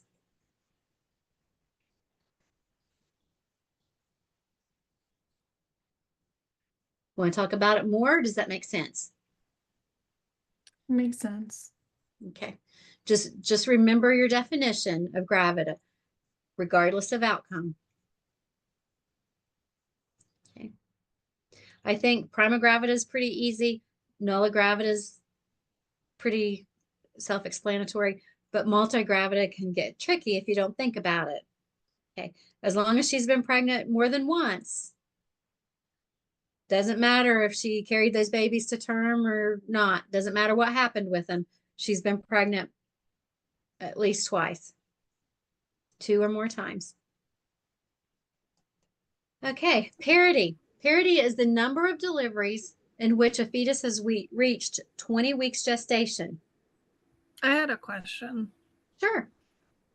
So Okay. you're saying this would like be on their chart, Mm-hmm. like the gravity. So I'm a little confused with the gravity and the multi. Would it be you would put the gravidity and multigravida together, or it would be 2 separate things? Two separate things. Yeah, we would write it. Okay, so they'll normally always have the gravidity, and then after that, so sorry. That's okay. After that, then have one of the 3, the primo, multi, or null. Yeah. Mm-hmm. Yeah. So we would write it like G1 P0 or G3 P. Yeah. Yep. Okay, that's what I was just confused on. Okay. So parity is the number of deliveries in which the fetus has reached 20 weeks of gestation, combination of term and preterm. Okay, so parity, they have had to have gotten to 20 weeks. Before 20 weeks, it would have been a miscarriage or a spontaneous abortion. So they do not count on parity if it's less than 20 weeks. Over 20 weeks could still be preterm, right? And if we have a 22-week baby, most likely that baby's not going to survive, but we're still going to count it as parity. Okay. So this one gets a little confusing. A primipara is a woman who completes one pregnancy with a fetus that's gotten greater than 20 weeks in gestation. So it didn't have to survive. It didn't have to, she didn't have to carry it to term. So it could have been a loss at 22 weeks, but she got beyond 20 weeks with it. So it is counted as a parity. Multi-parity or multipara is she's completed more than one pregnancy beyond 20 weeks. And nullipara, she's not completed any pregnancy with a viable fetus. Now, these necessarily at 20 weeks are not necessarily viable. Okay. We'd like to think that they would be, but it would not be unusual to lose a baby at 22 weeks. Okay. Because that's very, very early. Questions about parity.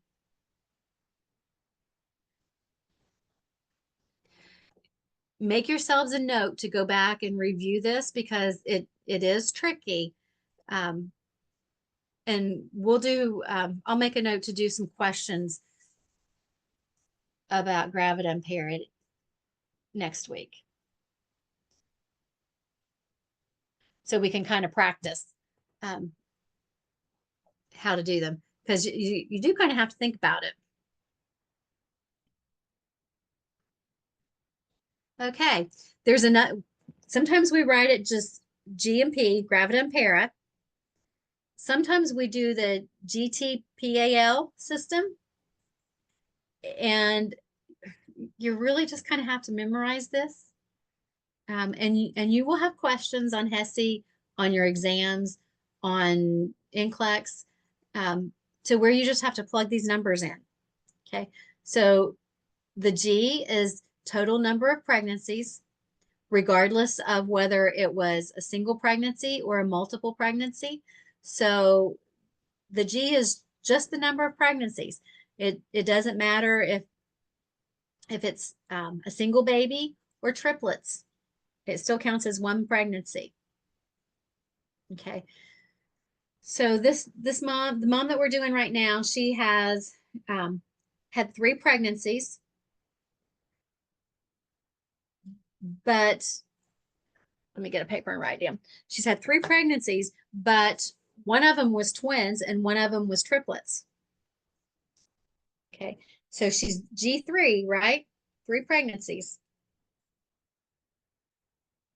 But she has twins and triplets and then a single baby. Term deliveries. Her single baby went to term. Her twins went to term, but her triplets were delivered at 34 weeks. So what are we going to put for T and P?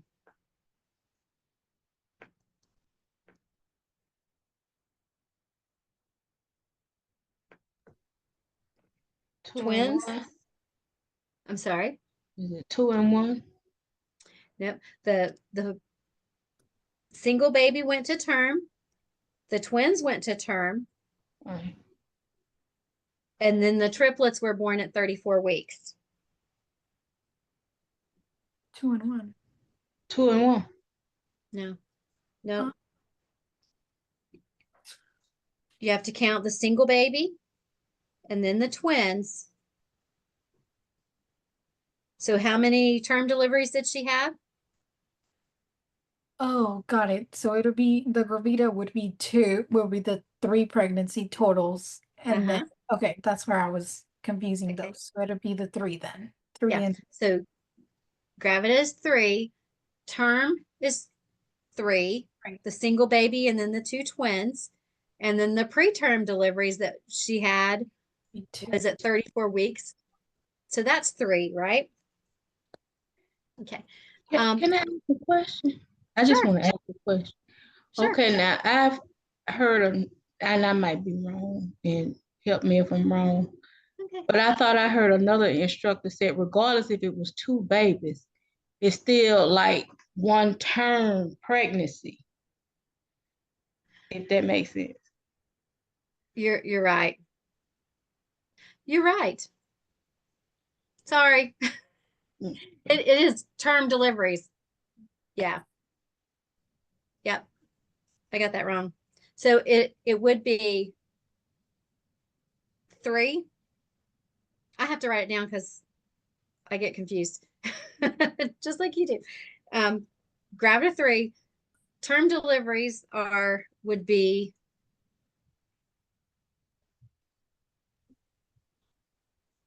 two, and then preterm deliveries is one. Yeah, and abortions are 0. And then how many living children does she have? 6. 6, yeah. Thank you for correcting me there. So quite honestly, I've worked OB for 38 years and we don't do this in labor and delivery. They probably put it on their chart in the office, but we don't do it. We do gravity and parity, but we don't do this part. But we do document if their delivery was preterm or term. But it is tested on. So you need to know that a term delivery is after 37 weeks or before 37 weeks, and read through the question and be able to plug in the numbers. Okay. All righty. Did I lose somebody? Oh, sorry. Okay.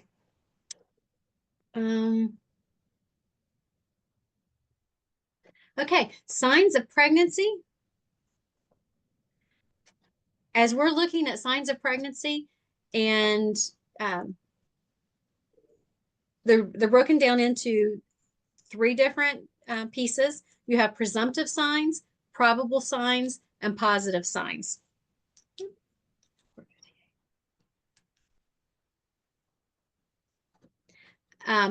Your presumptive, if you look in the word, it has an S, so presumptive or subjective. They're things that would be subjective. Amenorrhea. So this client isn't having a period. She comes in complaining that she's not having a period. She's tired. She's experiencing nausea and vomiting. Those are all subjective signs of pregnancy. Probable signs. You've got the O there in probable. So those are objective signs. And it's easy to think that a pregnancy test may be a positive sign, but it is not. Pretty much everything is, if it's not subjective, it's objective. And then we're going to talk about what's positive. So objective signs are pregnancy test and cervical changes. The cervical changes that you will see are what's called Chadwick's sign. And if you are doing a speculum exam, you'll notice a bluish purple discoloration to the cervix and the vagina. And again, that's called Chadwick's sign. Goodell's sign is a softening of the cervix and the vaginal area. So again, if you're doing an internal exam and you feel the cervix, it should feel very firm, almost like an apple. And it's going to start to feel soft or more mushy. Hager's sign is a softening of the lower segment of the uterus, and it's responsible for causing urinary frequency during that first trimester of pregnancy. You know how women are always running to the bathroom. The first trimester, when they're doing that, it's from Hager's sign, that softening of the lower segment of the uterus. And then later in pregnancy, it's from the weight of the baby pressing on the bladder. So we're fortunate that we have that frequency during the entire pregnancy, but for 2 different reasons. McDonald's sign is the ability to flex the body of the uterus against the cervix because it's so soft. And again, it's during a vaginal exam. You can actually move the cervix where it bends because it's so soft.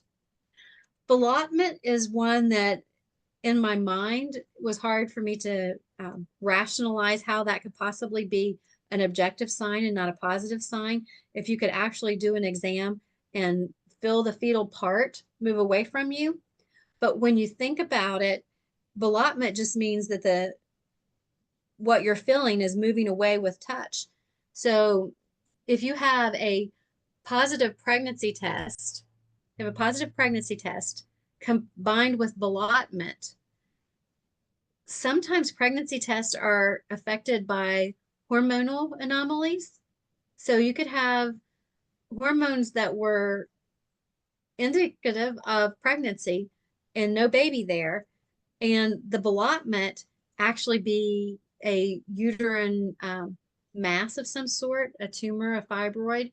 So what you were assuming was a pregnancy, you were assuming it was a baby because you had a positive test, because we're testing for hormones, and the ballottement was not a baby's fetal part that you were feeling at all. That was a tumor that you were touching and it was moving. So even though these are very probable signs of pregnancy, they're not definite. Okay. And then a mucus plug forms in the cervical canal, and other things like sexually transmitted infections and stuff will cause a great deal of cervical mucus sometimes that can be mistaken for that mucus plug. So those are presumptive and probable signs of pregnancy. The ones that are positive are very limited. They are limited to the fetus itself. So if you hear a fetal heartbeat and you want to make sure that it's the baby that you're hearing and not mom, okay, so you're listening to the fetal heartbeat and you may be checking mom's pulse to make sure that you have two different heartbeats. So if you have a fetal heartbeat or you're feeling fetal movement that you're feeling with your hand, not mom's feeling gas bubbles or something, but you're feeling fetal movement, or you have ultrasound visualization of the baby, those are all positive signs of pregnancy. Okay. Does that all make sense?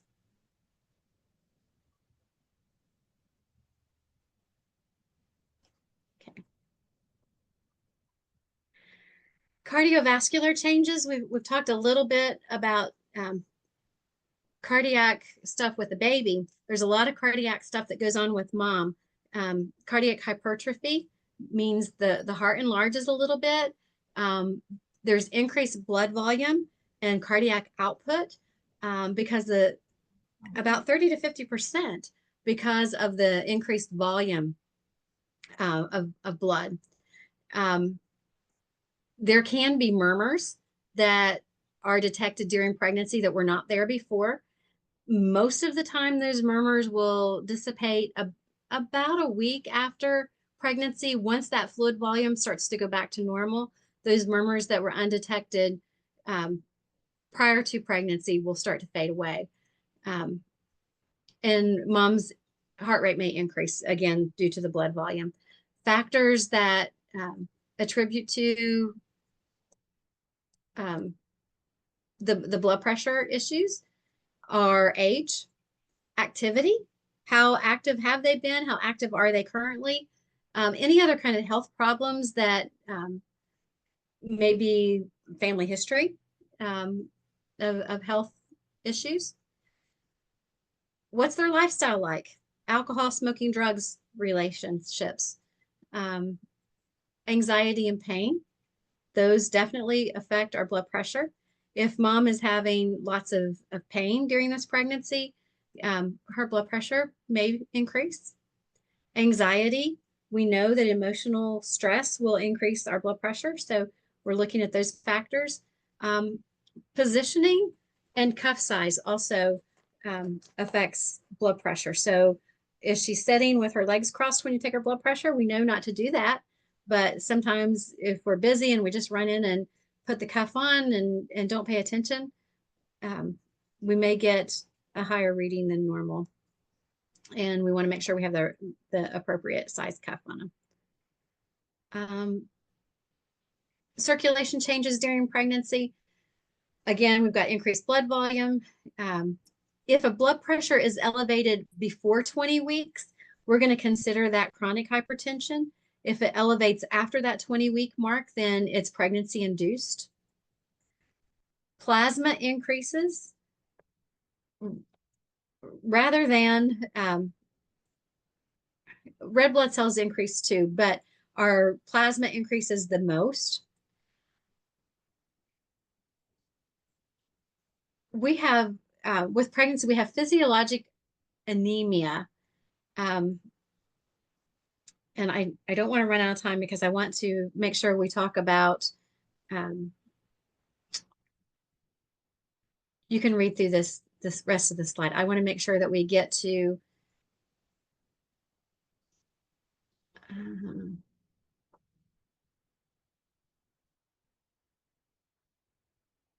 okay.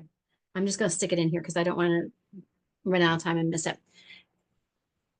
As our plasma volume increases with pregnancy, our volume increases, it makes it look like our hemoglobin is really low. It looks like the hemoglobin decreases significantly. And that's called dilutional anemia because the red blood cells are diluted by the increase in plasma. Now, once that happens first, the plasma volume increases first, then your red blood cells carry oxygen. We talked about that a little earlier tonight. So red blood cells carry oxygen, and the baby needs a large oxygen supply. So as our bodies are growing this new little person that needs a lot of oxygen, our red blood supply picks up. So it starts to catch up with the increase in the plasma volume. So that kind of starts to offset that dilutional anemia. And you don't notice the hemoglobin being so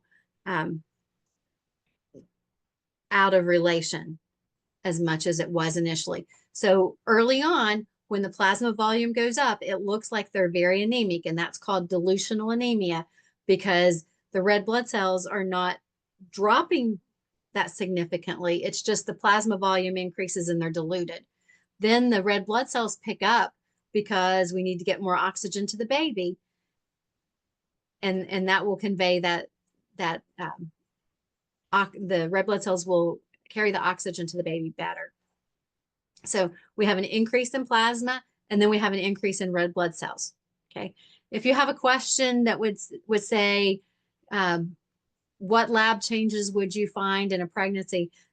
Increased plasma volume, increased red blood cells. What about white blood cells? What do white blood cells do?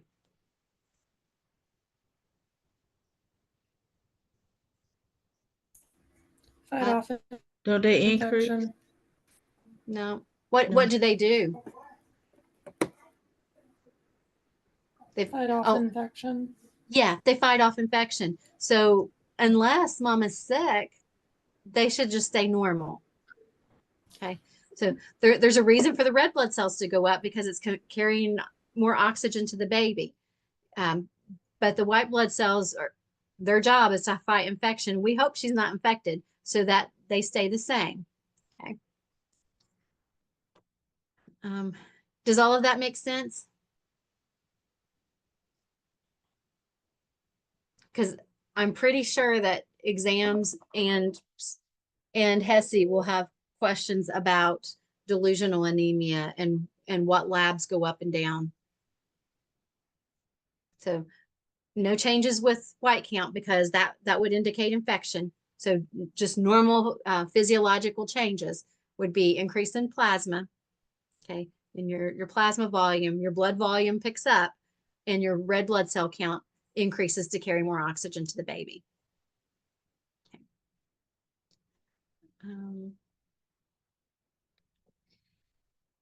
We have an increase in hypercoagulability. We're not necessarily at higher risk of clotting. There's a little bit of a difference there. But we want to make sure that these moms are moving around, that they're not just sitting all the time with their legs crossed, because there are more risk of coagulation. Okay, so we want to encourage them to move. Also, lightheadedness, dizziness, and agitation can happen if there's suppression of the vena cava. So if mom's laying on her back or sitting, leaning back, and the weight of the baby pressing on the vena cava, they often will get lightheaded or dizzy. So if you are doing an exam and maybe you're measuring the baby and mom's like, oh, I feel lightheaded, you can either take your hands and push the baby a little bit sideways or tilt mom to her side, anything that gets the weight of the baby off the vena cava, and she won't feel dizzy anymore. Okay. You don't necessarily have to sit them up or do anything extreme. Just getting that weight off of the vena cava, just displacing it a little bit, and definitely turning her to her side will do that. Other changes, we talk about respiratory changes, nasal stuffiness. A lot of women will say that they feel stuffy and maybe even engorgement in their gums. They might have bleeding gums because of the increased plasma volume. Melasma is the mask of pregnancy. You'll have some facial discolorations. Striae gravidarum and linea nigra are tissue changes. The pigment and line that goes from the symphysis pubis to the up, sometimes past the belly button and up to the top of the fundus. Renal changes, you can have frequency and urgency. We talked about why you have that in the first trimester, and then also again in the later stages of pregnancy in the third trimester. Heartburn, I'm going to flip on over to the next slide here. When you think about heartburn, look at the stomach and look at it now with this baby in here. How no wonder we have heartburn. Anything that you eat and then you squish that stomach with that little baby is going to cause heartburn. We have symptoms of constipation. You can see how the bowel is all compressed in every direction. One of the things as you go through and look at your slides later, round ligament pain is not listed on your previous slide. It is listed here. The round ligament attaches to the top of the uterus on each side and then comes down and attaches in the pelvic area. Women complain of round ligament pain and it can be severe. It happens a couple times during pregnancy. It will happen early in pregnancy when the uterus just pops above, like pops outside the pelvic cavity, just barely pulling up outside the pelvic cavity. And then when the baby starts to take a growth spurt and the baby pulls the uterus forward, it happens again then. I had a very good picture on a poster board that I used to carry back and forth into the triage area with me, because that round ligament, it looked like a big rubber band being stretched. And if a patient comes in and you're like, oh yeah, that's round ligament pain, you're okay, take you some Tylenol and a warm bath and you'll be all right. It may last from a couple hours to a couple days, and it really hurts. And I think patients a lot of times think that you're not paying attention to them when you say, yeah, you'll be all right. It's not that you're not recognizing how painful it is. It's just not detrimental to the baby. And that ligament has to stretch to accommodate that growing baby, but there's really nothing, it's not going to be harmful in any way. And then once that stretching takes place and the body adjusts, it will go away. But it is very painful in the meantime. So that's one of the pains that pregnant women experience that we don't talk about a lot, and it is very painful. So you've got your list of symptoms there. Review the psychological adaptations, dietary considerations. We've already talked about BMIs a little bit. 25 to 35 being normal or relatively normal. anything over 30 is considered obese, but our range is 25 to 35 is what we're typically looking at. And this is important too, that during the first trimester, we want patients to gain about 4 pounds during the first trimester. So that's about a half a pound to a pound a week. So this is important.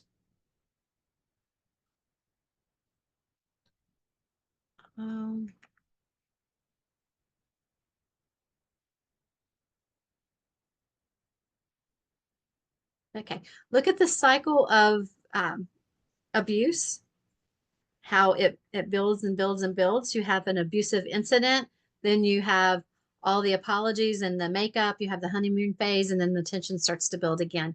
Pregnancy is a very big time to find abuse in relationships. So read in your book about how to recognize abuse in a relationship and how you're going to respond to it as a nurse. Nagel's rule. That was on your quiz, right? Yes? Okay. The only thing that I want to add to this, it's you subtract 3 months, add 7 days, and this says add a year. But I always tell students, check the year, because, you know, if it starts out in January, you wouldn't add a year. You just check to make sure that you don't need to add a year. Okay. So subtract 3 months, add 7 days, check your year.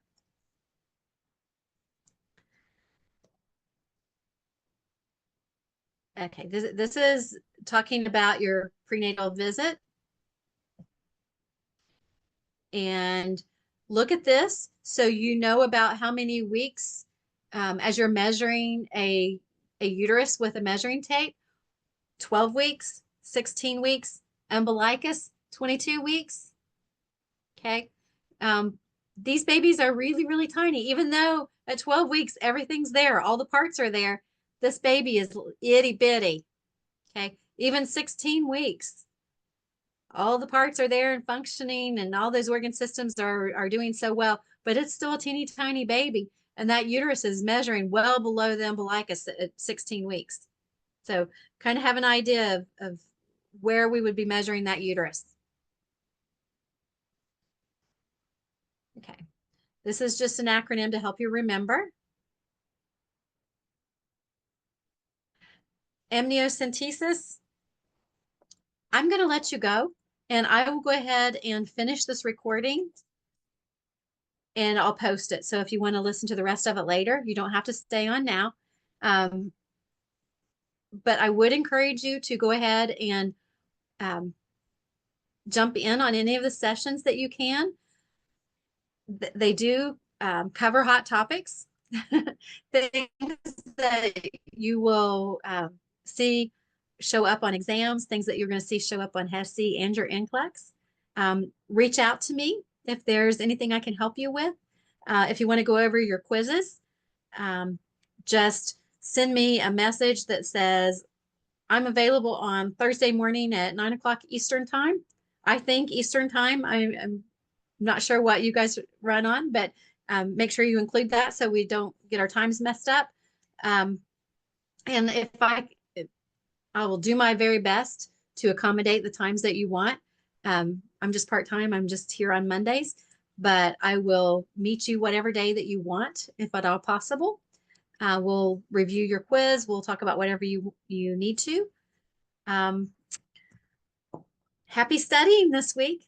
And I will post this, and I will post a PowerPoint ahead of time for next week, so you'll know what's coming up. Any questions? So next week we just have a quiz, right? You have a quiz next week. Yep. And this week you'll do your first discussion where you interact with your peers more so than your introduction was. And you'll need your reference or your cited resources. And you do a CJ Sim, which is Rochelle Wallace is the one assigned this week. Yep. Okay, thank you. You're welcome. Have a great week. Have a good one. Thank you. Bye. You too. Bye.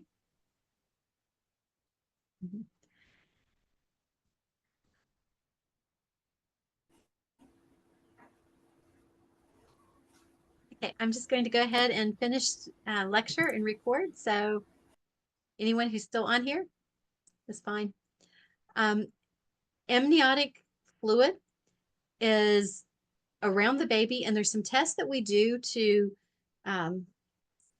determine different things. We can determine congenital anomalies, and some of those are neural tube defects, Down syndrome, lung immaturity. The way we do these, we would do an ultrasound and place the ultrasound on mom's abdomen, and then some physicians will do lidocaine and numb before they put the needle in to remove the amniotic fluid. Others say 1 stick for numbing medicine and a 2nd stick for the needle to remove the amniotic fluid. They choose just to do 1 stick and be done. So just depends on the physician. But you have, actually, it's a very long needle because it goes through the skin, the abdominal wall, and the uterine wall as well before you get to the amniotic sac. And you're using the ultrasound to find a pocket of fluid, and then you withdraw that fluid. Some of the risk associated with doing an amniocentesis and drawing fluid away from the baby is, one, you could stick the baby. We're doing an ultrasound guided amniocentesis, but the baby moves or kicks, there's always a possibility of hitting the baby with the needle. But probably and if that would happen, I mean, it would be a needle stick. It should not cause a lot of damage. Probably the biggest risk would be if there would be bleeding. If you went through an area that you got a blood vessel and there would be bleeding, or you would rupture the amniotic fluid, or there would be some kind of injury to where there was mixing of mom and baby's blood. Now, with the ultrasound machine, they're monitoring so that they know where the placenta is. So they're making sure they're not going through the placenta. So there is some skill with doing an amniocentesis. Okay, Coombs test is when we talk about RH incompatibility. We are talking about when mom's blood type is RH negative and she's carrying a positive baby. If mom is negative and baby is positive and there's no mixing of blood, we're okay. But there is always that possibility. When we talked about that very fine 1 layer of cells that prevents mom and baby blood from mixing, we can see how it could happen very easily. So at 28 weeks, we give a injection of RhoGAM, and that injection of RhoGAM prevents mom from building antibodies against a positive baby. Now, at this point, we don't know that this baby's positive or negative. We're just protecting this pregnancy. Okay.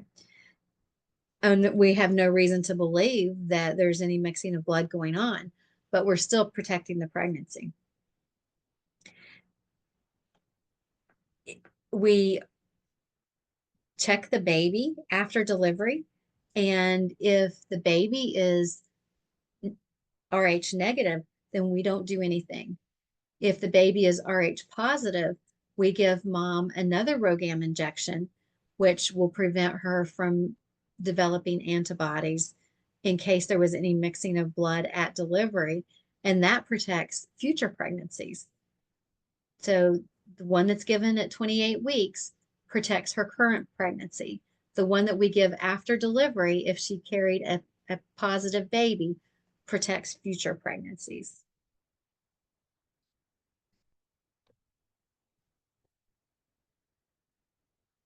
Some other things that we want to consider is ultrasounds are one of the most accurate ways to determine a due date. And the earlier that it's done, the more accurate it is. We also do cervical lengths and do Doppler flow studies.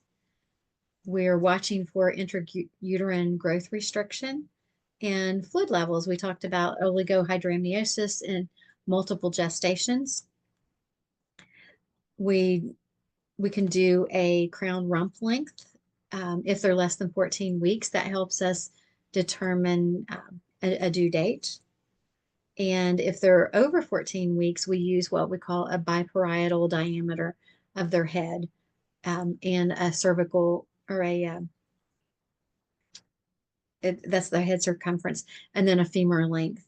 And there's a formula that they use that calculates the due date based off those two measurements.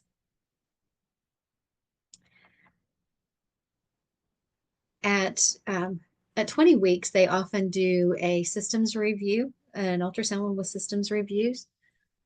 And typically they'll do a urinalysis between 12 and 16 weeks whenever their appointment falls. And they just check to make sure that there's no urinary tract infections going on. Mom will typically have a glucose tolerance test done between 24 and 28 weeks. And again, I already talked about having a RhoGAM injection if you're RH negative at 28 weeks. In the second trimester, we start counting fetal kicks, and babies, first time moms usually feel the baby kick about 20 weeks-ish. Second time moms about 18. They feel it just a little bit earlier, probably because they know what they're feeling and they're watching for it. Group B strep, we swab for Group B strep about 35 to 37 weeks because there's such a high mortality rate with babies that have been delivered if mom was Group B positive and she was not swabbed and not treated. We also do a Group B strep at the first prenatal visit. And if that Group B strep came back positive at the first prenatal visit, they go ahead and re-swab between 35 and 37 weeks, but we always consider them positive. Once positive, always positive. So if they were, say they came in at 8 weeks and during their workup, they were positive for Group B strep, even if they come back negative when they came in at 36 weeks and we swabbed them again, we're gonna treat them with antibiotics anyway. We're just not gonna take any chances. So I kind of feel like this one is irrelevant if you got a positive Group B at 8 weeks. And I know they probably just go ahead and repeat it because they're afraid that somebody will get missed. But I just feel like it's an unnecessary repeat if it was positive because we're going to treat them regardless. Leopold's maneuver is a maneuver that they do around 36 weeks to assess position of a fetus without using an ultrasound machine. And this is what it looks like. You are using your hands to determine the position of the baby. You feel on each side to feel where the smooth surface is and where the bumpy surface is. So you're figuring out which way the baby's laying. You may get a baby that's laying with its back towards you, and you're getting, oh, this is all smooth, so you're, it gets tricky when you can't feel the hands and knees and feet on one side or the other. Then you're feeling for the head, and that you can just see the positioning of the baby. She's feeling the facial or the head being positioned down with the facial features tucked in there. So the people who are very good at Leopold's maneuver, it's fun to watch them assess the position of the baby and then put an ultrasound machine on and see how close they are to being correct. And usually they're spot on if they're good at Leopold's maneuvers. Ultrasound evaluation is, we do two different methods. There's transvaginal ultrasound and transabdominal. Very early gestation, transvaginal is better. Multifetal gestation, transvaginal is better to determine if you've got one baby or you've got two babies in there. If you have an obese patient, transvaginal is often a better view. If you have an ectopic pregnancy, a transvaginal ultrasound is usually the best visualization for that. Fetal anomalies, quite often the transvaginal view will again give you the best visualization of an anomaly. And cervical length is measured with a transvaginal ultrasound. Transabdominal is used for things like cardiac anomalies, cardiac defects, just heart activity in general, gestational age. We do measurements for gestational age transabdominally, just measuring fetal growth. A generic anatomy ultrasound is done transabdominally. Looking for genetic disorders, we may use transabdominal to do that amniocentesis, looking for genetic disorders, and to monitor the placenta. We will check to see where the placenta is placed and check for fluid volume, and blood flow studies are done using transabdominal. High-risk pregnancy assessment. We've talked about biophysical factors, the genetics, nutrition that affects it, psychosocial factors, smoking, caffeine, drugs, and alcohol. Smoking causes fetal growth restriction because of the caffeine constricting the nicotine constricting the blood vessels, and therefore reducing the amount of blood supply and oxygen and nutrition that gets to the baby. Alcohol can cause fetal alcohol syndrome. Socio-demographic factors are things like low income, lack of care for whatever reason, age, parity, ethnicity. When we're looking at a biophysical profile, we're monitoring fetal movement, fetal breathing motions, the muscle tone, the amniotic fluid. We do a non-stress test and have patients do fetal kick counts. And it's best for them to do that at the same time each day. And they should feel 10 movements in 1 to 2 hours. A non-stress test is an evaluation of a healthy baby in a normal environment without any stress. A contraction stress test or an oxytocin challenge test is one in which we create contractions, creating stress on the baby, and see how it tolerates a stressful condition. You'll see the monitors here. This little button will pick up uterine activity, and the smooth Doppler ultrasound type monitor will pick up the ultrasound waves from the baby's heart rate.